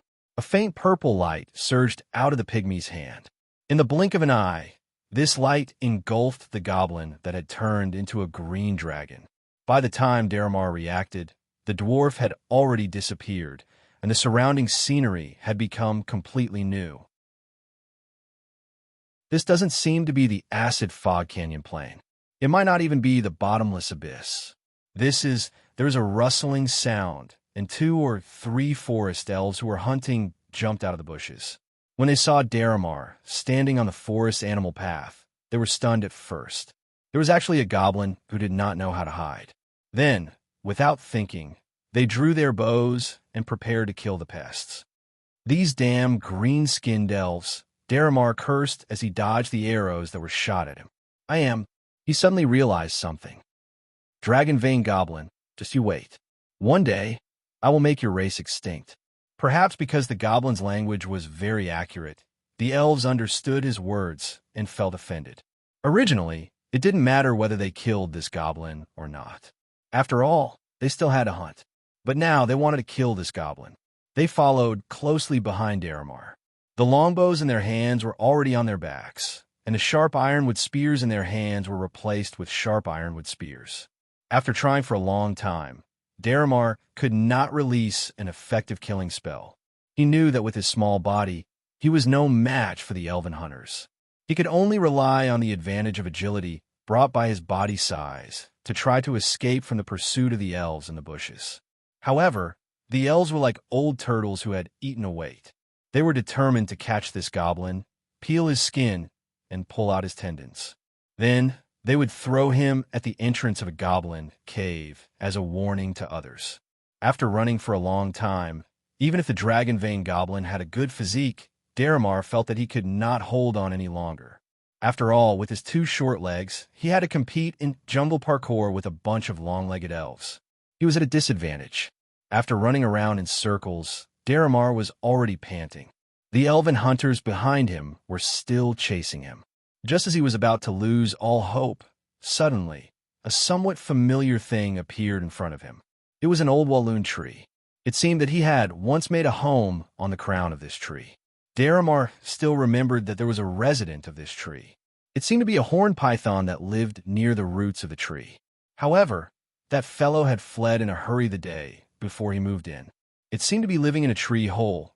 As he ran, Daramar casually picked up a rock from the ground. Then, he suddenly sped up and ran toward the bottom of the walloon tree. He saw the tree hole that was originally only large enough for a claw to reach in. Now, it was even larger than his body. Without thinking, he swung his arm and threw the rock into the pitch-black tree hole with his greatest strength as a dragon vein goblin. A dull thud rang out, as if a wooden stick had struck leather. Daramar immediately knew that he had succeeded. He quickly burrowed into a bush beside him. Then, using the bush as cover, he carefully made his way to the back of the walloon tree. Then, he heard 2 panicked voices in the elven language. It was obvious that the horned python had misunderstood the elven hunters. As a magical beast, the horned python was the overlord of this area. Even if it could not afford to offend the elven tribes, it would not have a problem dealing with a lone elf. And because the elven hunters were familiar with the habits of the various creatures in the forest, they knew that the horned python would eventually catch up to them no matter how they tried to escape. Instead of waiting for death, they might as well give it their all. Unfortunately, the difference in level between creatures was not something that could be easily overcome with courage and courage. They were either strangled to death, poisoned, or pierced by the sharp horns on the horned python's head. A few of the elven hunters died one after another. However, the elven hunter did manage to achieve something after a desperate struggle before his death. The ironwood spear was indeed sharp. Many of the scales on the horned python's body had been punctured, and half of the broken spear was still embedded in its muscles. Blood was gushing out with a sizzling sound. The pain made the horned python burn with rage. It only felt that it wanted to kill a few more lives to vent its anger. Its sensitive sense of smell allowed it to smell the scent of goblins. The horned python followed the scent and started to crawl toward the back of the walloon tree. It made a rustling sound. Chapter 382. I shouldn't stop, Daramar thought to himself in despair. Running for a long distance would cause the muscles to produce a large amount of lactic acid. If he suddenly stopped, these substances would cause his entire body to ache, as if he could no longer move his feet. When facing an enraged, ferocious beast, such a situation was undoubtedly the worst, and it was 100% fatal. Leaning against the wallen wood, Daramar attempted to support his body. He felt that he had to do something. However, the bloodthirsty and ferocious horned python did not want to give him the chance. It opened its mouth and bit toward him. No! Between life and death, Daramar's frail goblin body suddenly straightened. Tiny scales instantly covered the surface of his skin. 2 slender arms supported the horned python's mouth, which it was trying to close, with an unbelievable strength. Looking at the sharp teeth that were about to pierce his cheeks, Daramar felt a surge of anger for no reason. Lowly reptile. Scorching liquid surged up from the goblin's abdomen, finally turning into a stream of water that sprayed toward the horned python's throat. The horned python twitched incessantly and rolled back and forth on the ground. It even hit its head on the ground in an attempt to knock itself unconscious. White smoke rose from its 7 orifices as the horned python spasmed incessantly and rolled back and forth on the ground. It even hit its head on the ground, trying to knock itself unconscious. However, after a short while, the horned python stopped struggling. Its round body shrank at a speed visible to the naked eye, and a liquid of an indescribable color poured out from every hole on its body. Is this the power of a dragon vein goblin? Daramar stretched out his hands and repeatedly looked at the tiny scales on his skin. It's really quite weak, but having power is better than having nothing, he thought firmly. Walking to the side of the horned pythons that had gathered into a pool of indistinguishable shapes, Daramar first tested it and realized that the residual acid could not harm him. Then he reached out and picked up the few snake teeth and skin that had withstood the test of corrosion. After doing this, Daramar turned and walked to the opposite side of the wallen wood. There were a few snacks there that could fill his stomach. Although the goblin had a mouth full of sharp teeth, they weren't sharp enough, so he ate his meal slowly. After eating his fill, Daramar crawled into the tree hole where the horned python lived. Other than the remains of some useless creatures, he also found some leather armor and rusted weapons. That snake might have attacked the caravans that traversed the forest in the past, and even dragged the guards of the caravans back into the cave to eat. After a simple analysis, he came to a more likely conclusion. At the same time, he thought, that's right, robbing caravans is a good way to expand. But now that I'm alone, it's obviously not enough. I need to find some spawns to be cannon fodder. Yes, there's a goblin cave nearby. After deciding on the plan, Daramar quickly carried it out. He first tidied up the leather armor he found and wrapped it around himself as a protective gear.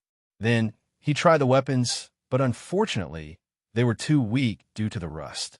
Thus, he could only tie the horned python's teeth to the elven hunter's ironwood spear to make a more powerful weapon. Finally, he thought of a way to use snake skin, tree branches, and resin to make a simple leather shield. When doing these things, Daramar was decisive and resolute. His ability to carry out his orders was far from what a green dragon could compare to. However, he did not realize this at all. It was as if thinking about problems in the way of a dragon vein goblin had become his instinct. After equipping himself fully, he did not hesitate, nor did he have any intention of resting. He took large strides and walked toward the goblin cave closest to the wallen wood in his memory. Hurry up and get to work. The earth goblin's sergeant waved his vines and walked back and forth between the shorter goblin cousins, supervising their work.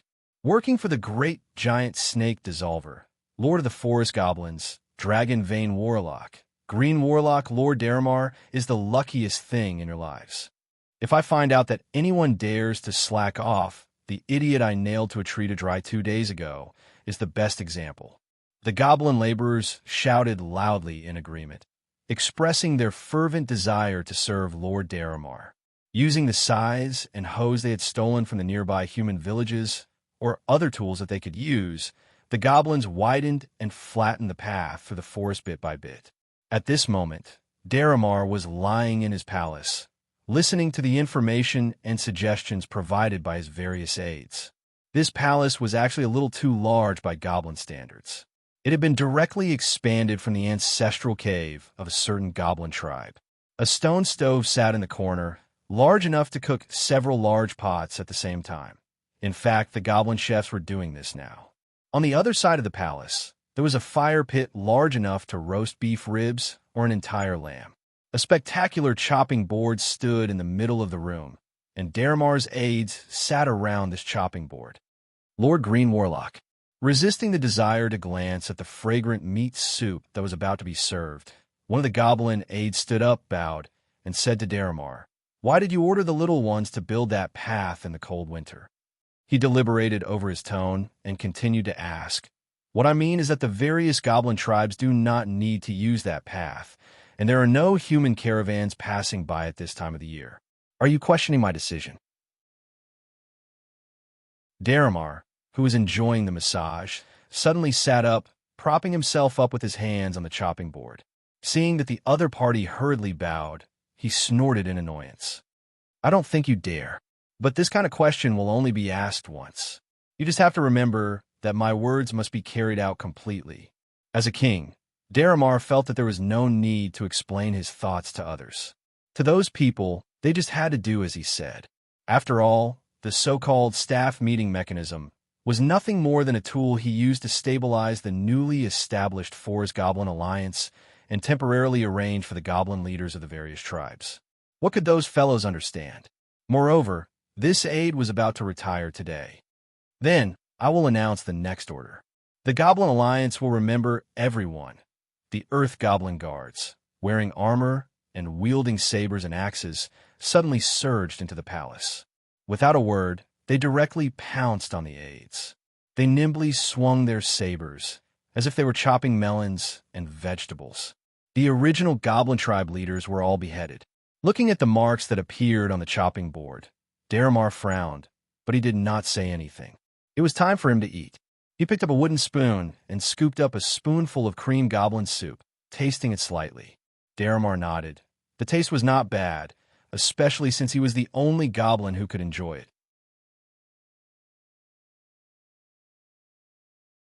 Chapter 383. The harsh winter passed quickly, and the warm but cold early spring had arrived. A new year had arrived, and the hardworking people had already started their work for the shiny coins. After a winter of aging, this batch of new wine should be enough to wake up the noses of those drunkards. The boss of the caravan calculated. There was another sentence that he did not want to think about. The prerequisite is that the caravan has to pass through this vast forest safely. The winter snow was melting, and the main road was muddy. Because of the wine, the caravan's carriages were generally quite heavy and almost could not pass through the mud. Other than the main road, there was a small path that led to the caravan's destination, but it required them to pass through the forest. Although there could be snow on the small path, it was a shorter journey, and the smaller path would undoubtedly be much faster. After much consideration, the boss of the caravan decided to take the small path, but he had to take some risks. In this forest, not only were there elves who were not friendly to humans, but there were also gnome tribes who were used to robbing caravans. Therefore, for the safety of the caravan, he had no choice but to spend money to hire guards to ensure the safety of the caravan. Even so, the wine merchant was still somewhat uneasy and constantly observed his surroundings. However, as the caravan moved forward, something unexpected happened. He found that the originally narrow path in the forest had been artificially strengthened and widened, and even the snow on the road seemed to have been cleaned by professionals. He was originally worried that there would be an ice shell due to the snow, so he specially prepared some chains that could be installed on the wheels to increase friction and grip. Most likely the lords nearby built the road before winter. The merchant thought to himself, "It's a pity that the carriages with chains are gone, or else I could bring a few more barrels of new wine." In the end, because of the good road, the wine merchant arrived at his destination 4 or 5 days earlier than expected. It didn't take long for the news of an excellent transportation route to appear in the forest to spread among the traveling merchants. Many human caravans tried to pass through this path, and in the end, they all passed through the forest without a hitch. As more and more caravans chose to pass through the forest for the sake of convenience, friction inevitably arose between them and the forest elves, the owners of the forest. The forest elves believed that the humans had disturbed their peaceful lives and invaded their territory. The humans believed that the forest elves' deliberate obstruction had affected their accumulation of wealth. In addition, the instigator of these conflicts, the only ruler of the Goblin Tribe Alliance, Dalamar, was fanning the flames. He began to lead the Goblin Tribe to attack the traveling merchants that were alone, and every time, he would not leave anyone alive. What was even more sinister was that this sinister dragon vein gnome would even intentionally fake wounds when it was done with a massacre and cleaning up the battlefield.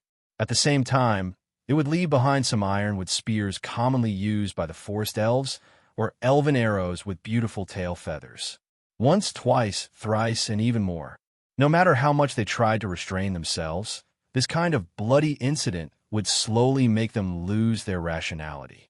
Humans and forest elves, two races that had been living in harmony, began to engage in a tense, armed confrontation.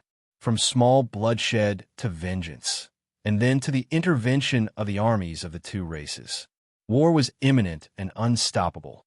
The war escalated once again after the flames were ignited.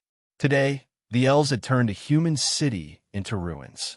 Tomorrow, the humans would send out an elite team to massacre an elf tribe. The two races began an all-out war, and Dalamar once again began to play with his own schemes. Gathering the strength of the various goblin tribes, he used this as his capital to strike a balance between the forest elves and the humans. Using his advantage as an evil neighbor of the forest elves, Dalamar first ordered people to find out where the various tribes of the forest elves were stationed. He also drew a detailed but slightly edited map. He treated this map as a commodity and sold it to the various military lords on the human side, exchanging it for weapons and armor. When a human army gathered their strength to encircle and annihilate some of the weaker forest elves' tribes, Dalamar also sent people to inform the forest elves, reminding them to make early preparations. He even provided a portion of the goblin caves for them to use to retreat. In exchange, he asked the forest elves for some elven longbows, as well as a large number of elven arrows. He even said, "Join hands to fight against the enemies of the forest." With weapons, armor, longbows, and arrows, Dalamar specially selected a group of earth goblins to form an elite team. He named this team the Green War Mercenary Group and began to change from selling information to selling military force. Whether it was the forest elves or the humans, none of them had expected that an unremarkable race would take advantage of the war between the two races to rise up.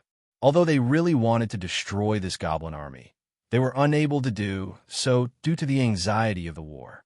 In the end, they could only pinch their noses and silently accept this fait accompli, choosing to hire the Green War Mercenary Group to serve them. To Dalamar, he did not care whether his employer was a human or a forest elf. The only choice was that the highest bidder would get the job. The Green War Mercenary Group would serve whoever could afford it. This all-out war between the humans and the forest elves lasted for 3 years and 3 months. The infamous Green War Mercenary Group welcomed their last hire. Dalamar had met many of the human military lords more than once, but this last meeting was the only time he had met so many old clients at the same time. Green War Mercenary, catch. The leader of the human military lords disdainfully threw a bag full of gold coins to Dalamar after handing over the mission. "Remember, this is our last payment. I don't want anything to go wrong, or else I will be your enemy," Dalamar replied with a smile, his tone without the slightest hint of mockery. The mission this time could be said to be difficult. At the very least, it was impossible for the humans to pass through the forest and reach the rear of the forest elves. However, it could also be said to be simple. They did not even need to fight. They only needed to pass through the forest quietly. The human alchemists of the Alchemist Guild had concocted a poison that could weaken or even kill the forest elves after a long period of preparation. The military lords had hired Dalamar and put him in charge of pouring the poison into the forest elf tribe's public water source. Once the poison took effect, the humans would assemble an army and charge into the forest to completely encircle and annihilate the forest elf tribe. If this plan succeeded, the war between the two races would end at the same time, and the humans would obtain the final victory. Unfortunately, Dalamar had led the Green War mercenaries to complete the first half of the mission. However, this black-hearted dragon bloodline goblin had only poured a small portion of the poison into the second half of the poison. The forest elves had indeed been weakened. At the very least, the human army discovered that the forest elves, who originally had the home advantage, were not as strong as before after charging into the forest. However, The forest elves were not without the ability to retaliate. The forest elves and the human army were evenly matched. Just as the suspicious human military lord were about to give the order to retreat and send people to capture Dalamar for questioning, something unexpected happened. Suddenly, something unexpected happened. A terrible fire suddenly spread from the periphery of the forest to the inside. In the dry winter, after the fire spread, there was no way to stop it. When the fire was extinguished, hordes of goblins surged into the almost completely burned forest. They searched every inch of the forest and slaughtered all the surviving forest elves and humans. After this battle, not only were the forest elves exterminated, but the human forces were also greatly weakened. No one, no force, could stop Dalamar and prevent the establishment of a new goblin kingdom. When this dragon bloodline goblin reached the age of 80 and was about to die, he only said one sentence. "It's a pity that I haven't drunk cream elven soup in about 30 years. Then, the world spun, and the dragon bloodline goblin king who ruled the world once again returned to the acid fog canyon. He shook his head and lightly patted his face. He then discovered that the power that had been stagnant in his body had now been unsealed. Dalamar opened his arms and did not hesitate. He quickly turned into an adult green dragon and fled toward the Megalosaurus camp. After he left, a burst of laughter rang out in the quiet, withered forest. The chess pieces have been prepared. Players who have been waiting for a long time, it will be your turn soon.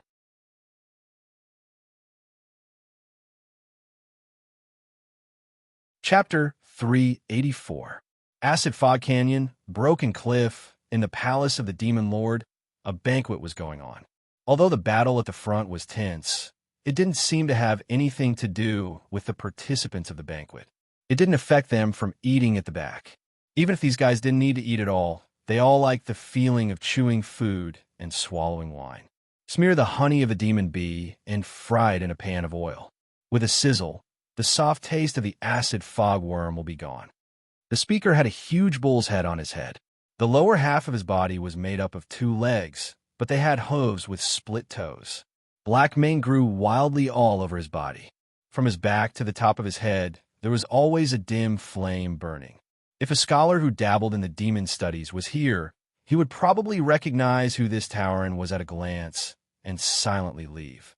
Everyone knew that this king of the beast's favorite thing to do the most was to throw strangers into his endless labyrinth and play with them wantonly. That was his nest, located on the 600th floor of the abyss, the king of the beasts and king of the Tauren Buffett's kingdom. Compared with other ancient demon lords, Buffett's character was undoubtedly much more irritable. He was either participating in a war or plotting to start the next one. Such a character would naturally make many enemies, such as King of the Knolls Yinagu, Six Fingers Graz. However, although he had been haunted by wars and conspiracies for many centuries, Buffett still hadn't fallen even once.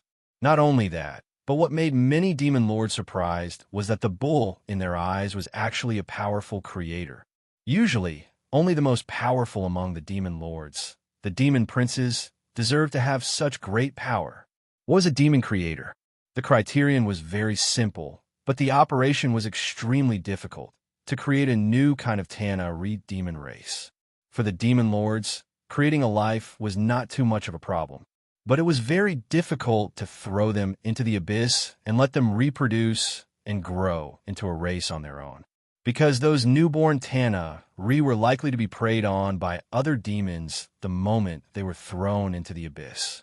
Many knowledgeable demon lords were unable to complete the creation experiments, but Buffett had succeeded in doing so. Moreover, it wasn't just once. Not only had he used himself as a model to create a gigantic ox fiend that could wrestle with a flame fiend Baylor, he had also created a large number of ancestral fiends known as Abyss Heavy Infantry. There were even rumors that the Bugla Ape Demon Lord of the 80th layer of the Abyss was also one of Buffett's creations. Although many demonology experts believe that the reason why the Lord of Beasts could touch the authority of the demon creator was that he was suspected to be an ally of Lady Kangi. But from a certain perspective, this also proved the strength of this Tauren king. At the very least, the demon lord of the acid fog canyon plain, the tyrant worm who had just ascended to godhood, could not afford to offend Buffett, even if it was only an incarnation of the other party.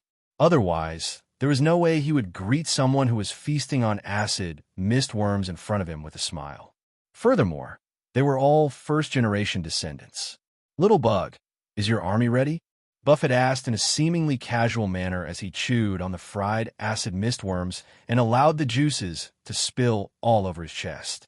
Faced with this question, the tyrant worm, who was eating with him in the incarnation of Hemtar, carefully deliberated for a moment before replying. "More than half of the army has been deployed. I've also prepared a big gift for the 5-colored megalosaurus." In fact, his deployment had been completed 10 days ago. But facing a warlike demon lord, the tyrant worm felt that he still had to hide a little. If they were to become enemies in the future, it would be easier to confuse the other party when they met on the battlefield. "That's enough. Although this is a battle in your territory, you don't have to be the main force." After burping, Buffett pushed all the cutlery in front of him to the side and said arrogantly to the tyrant worm, "Looks like the bull can't wait any longer." Hearing someone call him a bull, Buffett snorted. 2 streams of water spurted out from his nostrils and splashed onto the floor of the tyrant worm's palace. The evil negative energy contained in it exploded and corroded the floor into 2 deep pits. "Mangy little dwarf, I think you're itching for a beating." After threatening, Buffett shut his mouth and didn't say anything else. He didn't want to provoke the other party too much. After all, he was still a god. Maybe he wasn't weaker than Buffett, and he was definitely much stronger than the tyrant worm. Hearing the king of beasts speak ill of him, Stim wasn't angry. He even made a zipping motion with his mouth, indicating that he wouldn't mock Buffett anymore. Wait a moment, holding a small hammer made of adamantine, Stim knocked hard, making pop-pa sounds. He seemed to be focused on dealing with the charcoal-roasted enchantment Caliceri in front of him. Suddenly, a purple light flashed in his eyes. "It's finally done.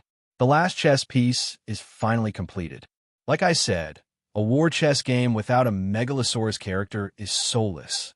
Hearing this, the tyrant worm hurriedly asked, "Your Excellency," he didn't dare to call the other party a little dwarf like Buffett.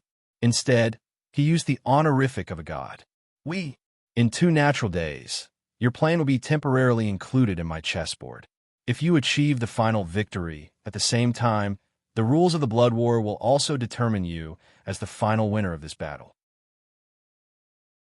Unless Tiamat comes herself, no matter how much she wants to start a war, according to the rules of the Blood War, the Bothor camp will have to wait for 1,000 years before they can attack the same plane. When he said this, Stim changed from his previous cheeky appearance. He was like the most impartial god. With the clergy of war chess, role-playing, and virtual games, he had to be like this when he announced the rules of the game. "Remember, within these 2 natural days, you must strip the megalosaurus clergy and give it to me as an admission fee." Stim's eyes shone with a purple light as he stared at the tyrant worm, who had transformed into Helmuter. "This is the previous Styx contract. It cannot be violated." The megalosaurus was one of the most important elements in virtual games. Whether it was as a wild monster, a level boss, a protagonist template, or even a game skin, the megalosaurus element had great value. This was also the reason why Stim participated in this blood war. Because it had swallowed a lot of megalosaurus before it was apatheosized, the tyrant worm had a small part of the megalosaurus clergy after it was apatheosized. Through constant calculations, Stim found that it was almost his only chance to obtain this authority from the tyrant worm. Therefore, he came to the plain of the acid fog canyon and made a deal with the tyrant worm. He also found the monarch of beasts as an ally. "Little dwarf, don't forget your promise. I want the labyrinth clergy. This is also an important part of the contract." Buffett reminded him. "Of course, I will tell you after the game is over." Stim replied immediately. After all, the labyrinth element is no longer popular for many games.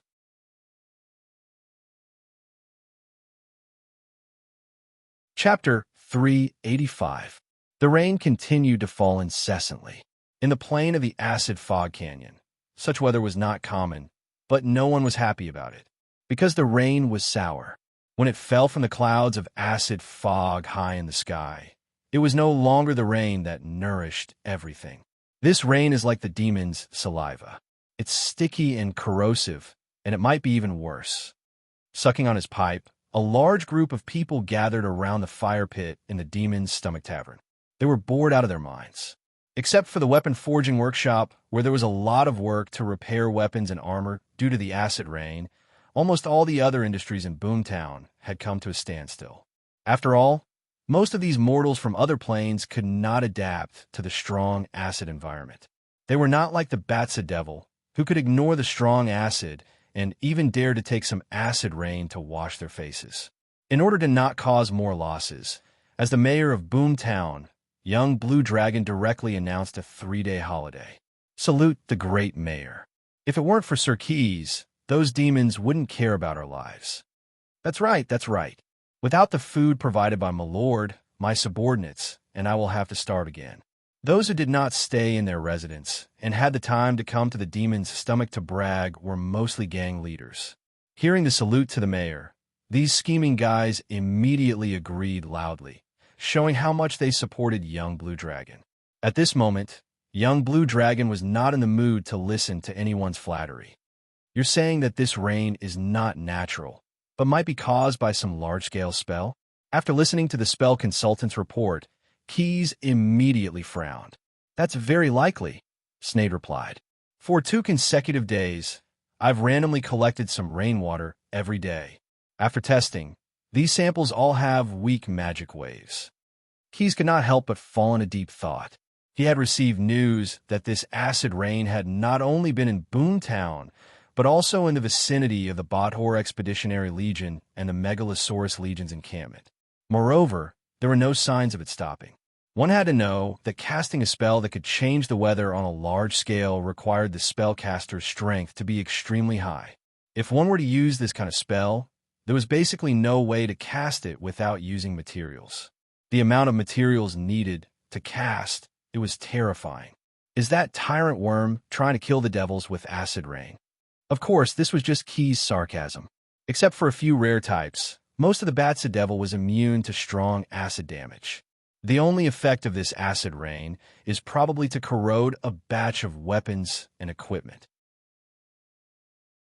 But with Bader's logistics department's ability to supply supplies, those strategic teleportation portals that are opened every day will only take a few days to complete the Expeditionary Army's equipment change.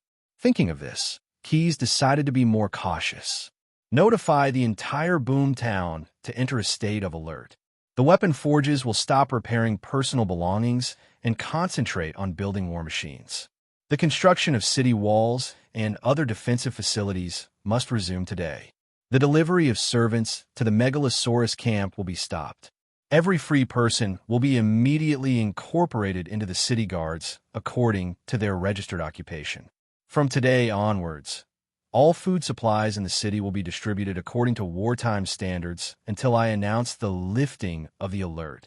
I'll provide force field protection for Boomtown to ensure that the acid rain will not affect their work, Keys concluded. After these orders were implemented one by one, Boomtown, which had been quiet for 2 days, became noisy again. A light blue arched force field barrier appeared in the sky above Boomtown. It was not very sturdy, but it was large enough to cover the entire town. At the same time, it could block the acid rain and let it flow along the barrier to the drainage canals outside the town. It's a good thing that the blazing crystal can provide me with energy. Otherwise, bearing such a large force field would tire me out. This was the first time Keys had used the Strength Dragon's innate ability, the deflecting force field, on such a large scale. The huge burden was truly shocking. Fortunately, after fusing with the blazing crystal, he found that he could replenish his energy by absorbing light and heat. Due to the obstruction of the acid mist on the ground, Keys transformed into his dragon form and climbed to the edge of the plain. There was no air obstruction here, and the light and heat emitted by the pale green blazing sun in the acid mist canyon were more convenient for the young Blue Dragon to absorb. He stayed in the sky for an entire day. When he found that the acid rain clouds were about to disperse, he prepared to descend back to the town. According to his previous calculations, the worm demons were most likely to launch a surprise attack after the acid rain ended. Even if Boomtown was at the rear and did not have any combat missions, it was still possible that the demons would treat it as a pushover and use it to provoke the Bador Expeditionary Army, or simply to make an example out of it. Therefore, no matter what, Keyes had to make some preparations in advance. After returning to the commander's camp and transforming back into his human form, Keyes met with his magic consultant. "How is it? Did you?" Originally, he wanted to ask Snade about the results of his prophecy spell yesterday, but before he could finish, the two spellcasters suddenly felt an inexplicable fluctuation. This force is very powerful, Keyes judged, and the steampunk half-lich nodded in agreement. However, before they could communicate further, a dazzling purple brilliance suddenly shot out from everyone's eyes. Mechanized mind. Spell nullification barrier. The two spellcasters used their true abilities and a series of defensive methods that could resist enchantment and control spells were repeatedly used. However, they were like small stones thrown into the sea and could only cause a little ripple at most. What's going on? Keyes thought quickly. A spell that could not be recognized by a legendary half-lich was really rare. Could it be that the mysterious dwarf god did something? Keyes, who seemed to have understood something, immediately turned around, walked out of the command room, and came to the balcony outside. The scene just now was somewhat similar to the memory he saw not long ago in the mind of the Cronenstone man named Stubborn Rock. That mysterious dwarf god seemed to be able to use psionic power to pull mortals into a virtual scene. Although Keyes did not feel the effect of the psionic power just now, who could guarantee that the other party only had psionic power? Keyes stretched out his palm, and scales shining with the light of the blazing sun crystal appeared. He stretched out his palm toward the pale green, blazing sun in the sky. Sure enough, there was no feeling of energy being absorbed. Is this the rhythm of forcing people to play a VR game? Keyes was vigilant in his heart, but he still could not help but complain. That guy, is he a god who used numbers to name himself and made pop-up ads? Ding!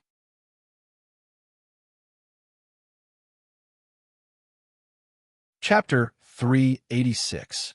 As a god, there were not many things that could make Stim worry, except for the work related to his priesthood. Before he became, he was merely a dwarf who had awakened the talent of psionic powers. And the talent of psionic powers was not considered rare among creatures like dwarves who were obsessed with fantasy. At least for Stim's brothers, the dwarves who wanted to inherit the title of great craftsmen from their father. It was not important whether they had psionic powers or not. At most, they would be able to obtain some convenience when screwing and rolling metal. But Stim did not think so. He continued to explore the various applications of psionic powers, and he never got tired of it. When his second brother, who was 3 ranks higher than him, finally received his father's approval on day of apprenticeship and became the most famous great craftsman in the city, Stim did not choose to open a small repair shop in the city like his other brothers to make a living. On that day, Stim made the most important decision of his life. He used all the pocket money he had saved up to open Stim's virtual game shop on the busiest street in the city. This shop did not sell any spare parts, and there was no strong smell of engine oil. At the same time, it did not provide a price list for mechanical repairs. It only provided one service to customers, and that was to let them experience another kind of life in the virtual game world. Before day of apprenticeship, Stim spent a full 20 years to train his psionic powers to an extremely high level. Because his other brothers were busy with their studies, he spent most of his free time playing games with himself. In reality, the game was restricted by the player's personal conditions. There were actually certain limitations. By chance, Stim explored a way to use his psionic powers to project his consciousness into a constructed story, and from there, experience the life of the characters in the story. And the first story he chose as a model was the book, The Dwarf and His Clockwork Megalosaurus Dragon Companion, that was widely circulated among the dwarves. On the opening day of Stim's virtual game shop, many customers followed his recommendation and experienced the legendary life experience of the Clockwork Megalosaurus Maintenance Master. They all gave 5-star reviews. From then on, Stim's virtual game store became an instant hit, and customers came in an endless stream every day. In order to satisfy the increasing demand of customers, Stim not only opened up a chain store, but also created more story models. Gold Sparkle and his self-propelled cavalry, Wrenchman beats Smog, Survival in a Hopeless Place, Watch Wolf. One by one, they were turned into virtual game scenes for customers to experience. Due to the increasing number of customers, the will of the multiverse itself began to notice the little dwarf who had created something brand new, and granted him special favor. Until one day, the new clergy of war chess, role-playing, and virtual games was finally completed. As if it was a matter of course, unlike other mortals who had to go through many tests before ascending to godhood, Stim succeeded in becoming a god. Because he was used to managing his game from a third-person perspective, which was commonly known as the god's perspective, this new god was nicknamed Other. His clergy determined Stim's alignment.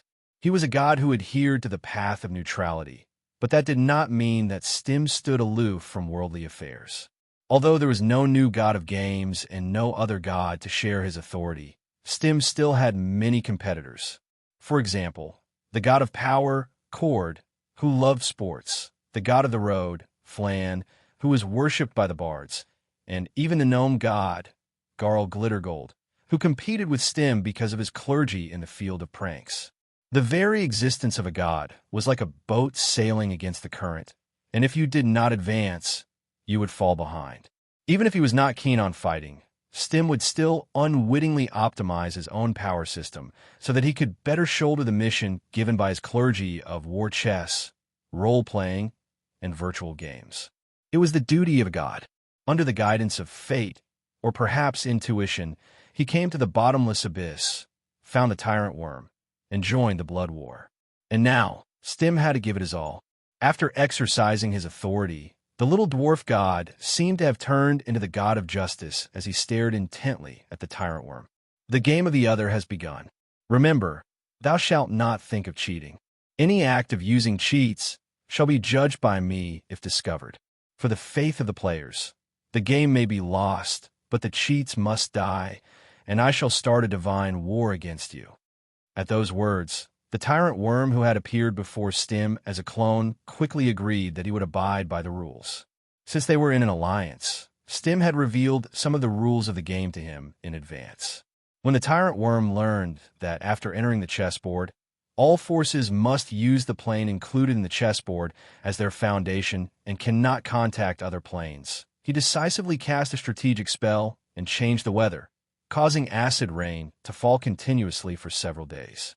That way, the Bador Expeditionary Army would not be able to change their equipment after entering the game, and could only use weapons and equipment whose quality was affected or even scrapped.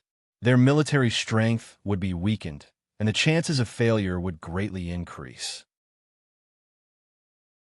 Originally, the Tyrant Worm had thought that he could use his Demon Lord's ability to control the plane to find an opportunity to strike again after entering the game, and easily win through cheats.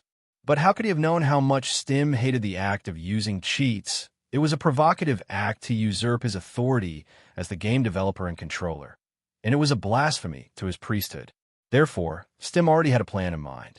In view of your previous actions, and out of consideration for the game's balance, I, in the name of the game developer, declare that you and your worms and demons are neutral wild monsters. Please play your role well and enjoy the game. After he finished speaking, the Tyrant Worm did not have the time to ask what a neutral wild monster was, nor did he have the time to ask how to play this role. He was enveloped by a purple stream of light, and Stim disappeared on the spot. Looking at the King of Beasts, who had a fearful look on his face, Stim showed his signature smile. Your Excellency Buffett, you're the main force in this game against the Bador camp. As a hero unit, you can not only recruit soldiers and occupy towns, but you can also choose to obtain the corresponding materials, money, and experience rewards by killing the neutral wild monsters. Oh, you mean I can kill that little worm? Buffett suddenly became interested and asked. Stim smiled, but did not say anything. After all, the contract between him and the tyrant worm had been fulfilled. Now, as long as Buffett could win quickly, he could end this game as soon as possible and withdraw from the bloody battlefield. P.S. The following content is not charged. Thank you to Shoutang246, Bookfriend 20181022145817399, and Butcher90 for your tips. Your support is the motivation for the new author. I also want to thank the friends who have been discussing in the book review section for the past 2 days. I will try my best to reply to everyone, and I hope that everyone can communicate more. The new author thanks again.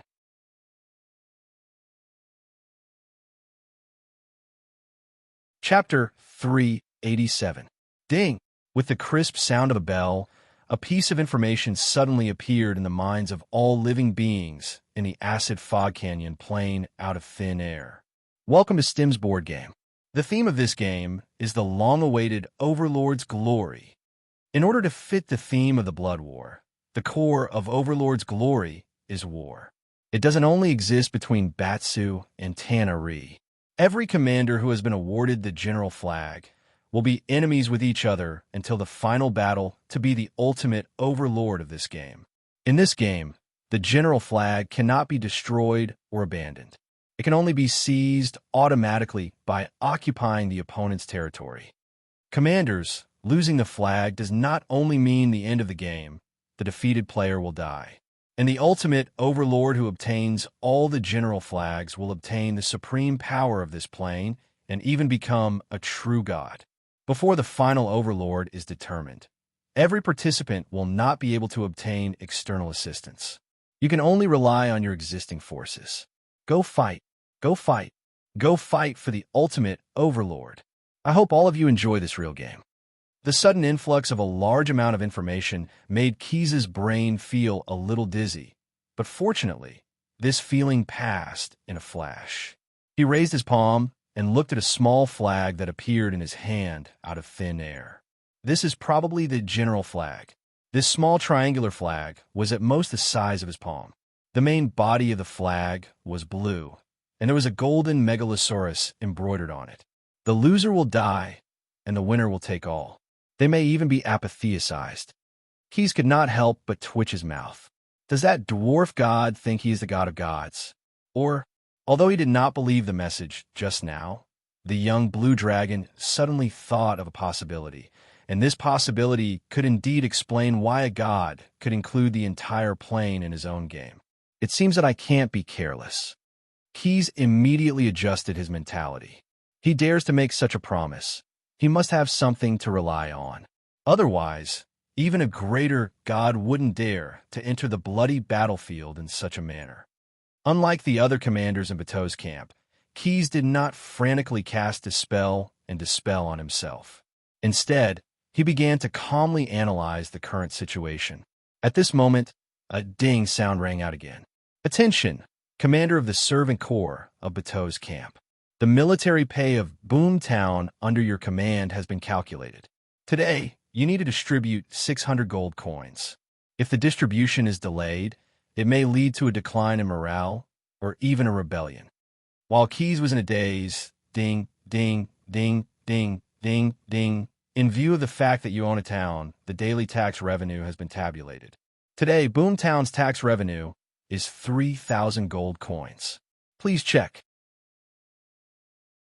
In view of the fact that you own a town and your brave soldiers are well taken care of, the total discount for the soldiers is 300 gold coins. Please check. In view of the fact that you own a food processing factory, there is no need to spend gold coins to purchase food in the town. Please check. In view of the fact that you own a weapons workshop, the daily business revenue has been tabulated. You have received 1,000 gold coins. Please check. In view of the fact that you own a Demon's Gastrointestinal Tavern, the daily sales revenue has been tabulated. You have received 200 gold coins. Please check. In view of the fact that you own a wartime medical camp, the recovery speed of soldiers after injury is doubled. You can invest gold coins to continue upgrading. Since there was a town at the start of the game, and Boomtown was basically self-sufficient, Although Keys received a prompt that he needed to spend the so-called gold coins, there were more reminders about the income of gold coins through various channels. However, the young blue dragon didn't know that, unlike him, the demon commanders of the Bateau Expeditionary Army, who had abundant troops under them, were now in a terrible fix. Previously, their logistics were completely dependent on the ration from the 9 prisons of Bader. Now that the strategic teleportation portal couldn't be connected, in the game set up by Stim, even if they had to reimburse an arrow, it would still be counted as a cost of gold coins. In the original Legion of Devils, there was no such thing as a salary. What the Bats of Devil needed was a chance to be promoted. Except for the commanders who could receive the Soul Prism as an allowance, the other demons were fighting for their own futures. As for food, when did the demons in the lower realm need that kind of thing? But in Stim's game, this was not considered at all. With the number of heads of the Legion of Devils, the amount of food they needed was simply appalling. Due to the stingy nature of the demons, even if they knew that they were in a game set up by a god, most of the Batsu commanders could still choose to delay payment or deduct food, completely ignoring the prompt of gold coins. However, how could Stim be so easy to deal with? Those Batsu commanders who chose to ignore the prompt of the game were soon surprised to find that the loyalty contracts of the lower-ranked demons that they controlled because of their authority had lost their effect one by one. Then, something that made the demons feel terrified happened. Without the restraint of the loyalty contract, the subordinates who had always been obedient jumped out one after another to oppose the rule of the commanders. What's more, some of the lower-ranked demons even began to plan an armed rebellion. Thanks to the Batsu Expeditionary Army that had prepared 2 sets of monitoring systems in the early days of its establishment, those commanders discovered the signs of rebellion in time and quickly sent the supervision team to suppress them. However, with the frequent mobilization of the supervision team, those commanders once again received more prompts. It turned out that the use of the supervision team would also consume their gold coins that had already become a deficit. Those prompts of expenditure were simply like a death warrant that rang in their minds.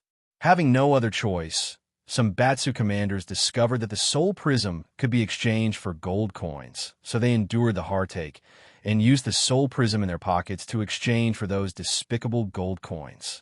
There were also commanders who discovered that the demons themselves were also a kind of resource. They ordered the supervision team to skin their subordinates who dared to rebel, tear them apart into some magic materials, and sacrifice them to the unknown consciousness that issued the prompt in order to obtain some gold coins. However, these 2 methods were ultimately not a long-term solution. There were also some smarter Batsu commanders who guessed that this was Stim forcing them to launch an attack on their companions in order to obtain and occupy more territory, thereby increasing the amount of gold coins that they could collect from taxes. Gather the troops and go kill those bumpkins in the servant camp. We will occupy that territory. For a moment, many Batsu commanders issued similar orders. After all, they had to pick the soft persimmons to pinch. P.S. The following will not be included in the cost. Thank you to my book friend, Light Like Rain Winding Mountain, for the reward. Your support is the motivation for this newbie writer to persevere.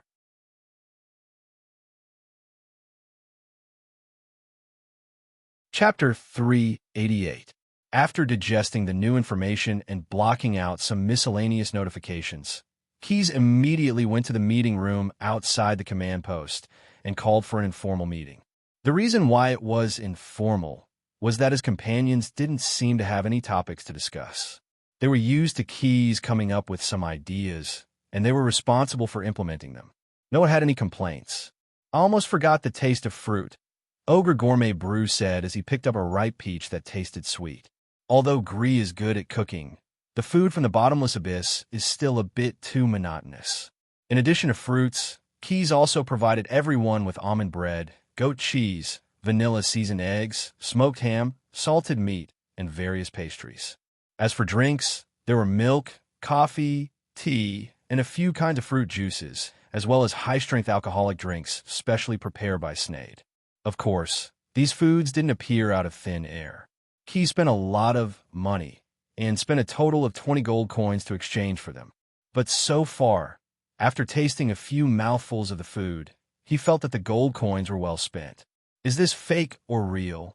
Snade poured a small cup of high-strength alcohol into his mouth and swallowed it into the combustion chamber.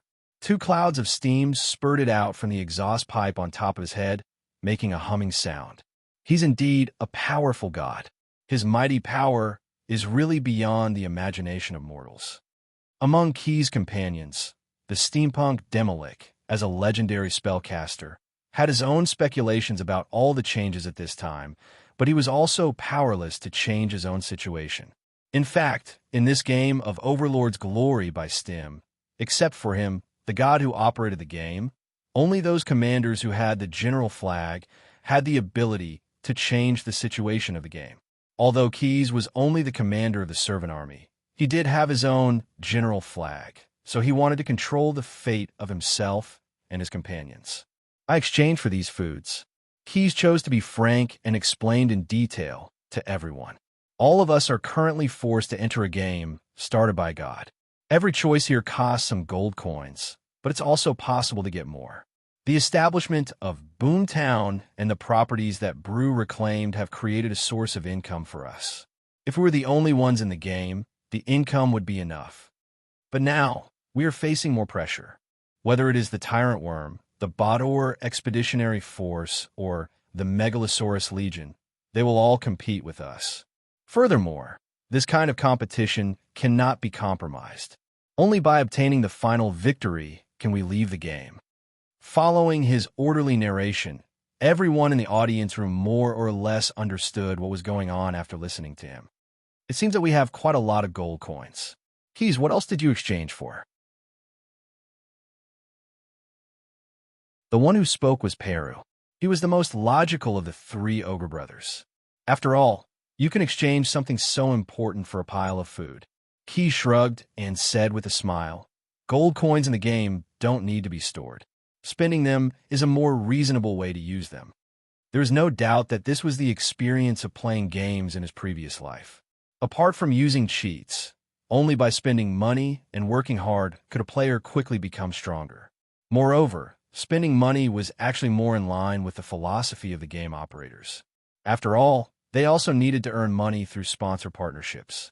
In fact, the feast that Keys exchanged for gold coins had a special name in the exchange list provided by Stim.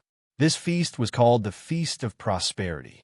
The Feast of Prosperity was similar to the Feast of Heroes that the mages could cast.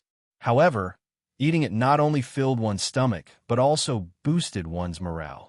Although Keys still did not understand the function of morale, he knew that it was a kind of buff from the name alone. Presumably, it would be beneficial for the upcoming fierce battle. Apart from this food, I also exchanged for some other things with the gold coins. Keys conjured many things out of thin air. For example, the mysterious fog, the eye of true vision, the map of the neutral wild monsters, the upgrade blueprint of the shop, and so on. He held an empty gooseneck bottle and gestured to it. Then he continued, "Due to the rarity of this mysterious fog, I've already exchanged for all 3 bottles that can be exchanged. The others will have to wait for another 3 days to pass the cooldown period if they want to exchange for more. I'll use a bottle of the mysterious fog. For the next 10 hourglasses, Boomtown cannot be detected or found." After listening to Keys, the desert elf in charge of Boomtown security was the first to ask, "Now that we're in a state of combat readiness, who is going to attack Boomtown?" As the former Salem tribe's chief warrior, his past tribal war experience made him very sensitive to the behavior of shielding the battlefield. He could easily determine that a great battle was about to break out in Boomtown. After Brock said this, the 3 ogre brothers, the paladin Jensen, and the half-lich Snade naturally understood the reason behind it. But the Bartho Expeditionary Legion and the Megalosaurus Legion are the main forces of the war. Their campsites are also closer to the front lines. Does the Tyrant Worm have the ability to take down 2 legions in 10 hourglasses? Snade raised a question. The bloody battle in the Acid Fog Canyon had lasted for 2 years. Although the Bartho camp could not be considered to have one, they did have the advantage and had always suppressed the Tyrant Worm's forces. If the tyrant worm had the ability to take down 2 legions in 10 hourglasses, then why was this demon lord retreating in defeat? To be honest, Snade's question hit the nail on the head and pointed to the root cause of this matter. I'm not sure about the situation of the Megalosaurus Legion for the time being. Keyes tried to concisely explain a fact that even he did not believe. But the Batsuit Devil, because of the huge number of legions, should be unable to make ends meet. According to the rules of the Overlord's glory, they have to occupy new territories to earn more gold coins. You mean, the enemy we're facing is the Bartho Expeditionary Legion? Snade asked in disbelief. Not to that extent. Most of the Batsuit commanders think that it's more convenient to occupy the territories of their colleagues. They don't care about Boomtown with its servant legions, Keyes replied earnestly. Only 2 or 3 Bartho companies are searching for Boomtown in the mysterious fog. They're the real enemy we're facing. You're tuning in to the Warrior Lore YouTube channel. Don't forget to subscribe and join us on this journey to catch the most captivating stories.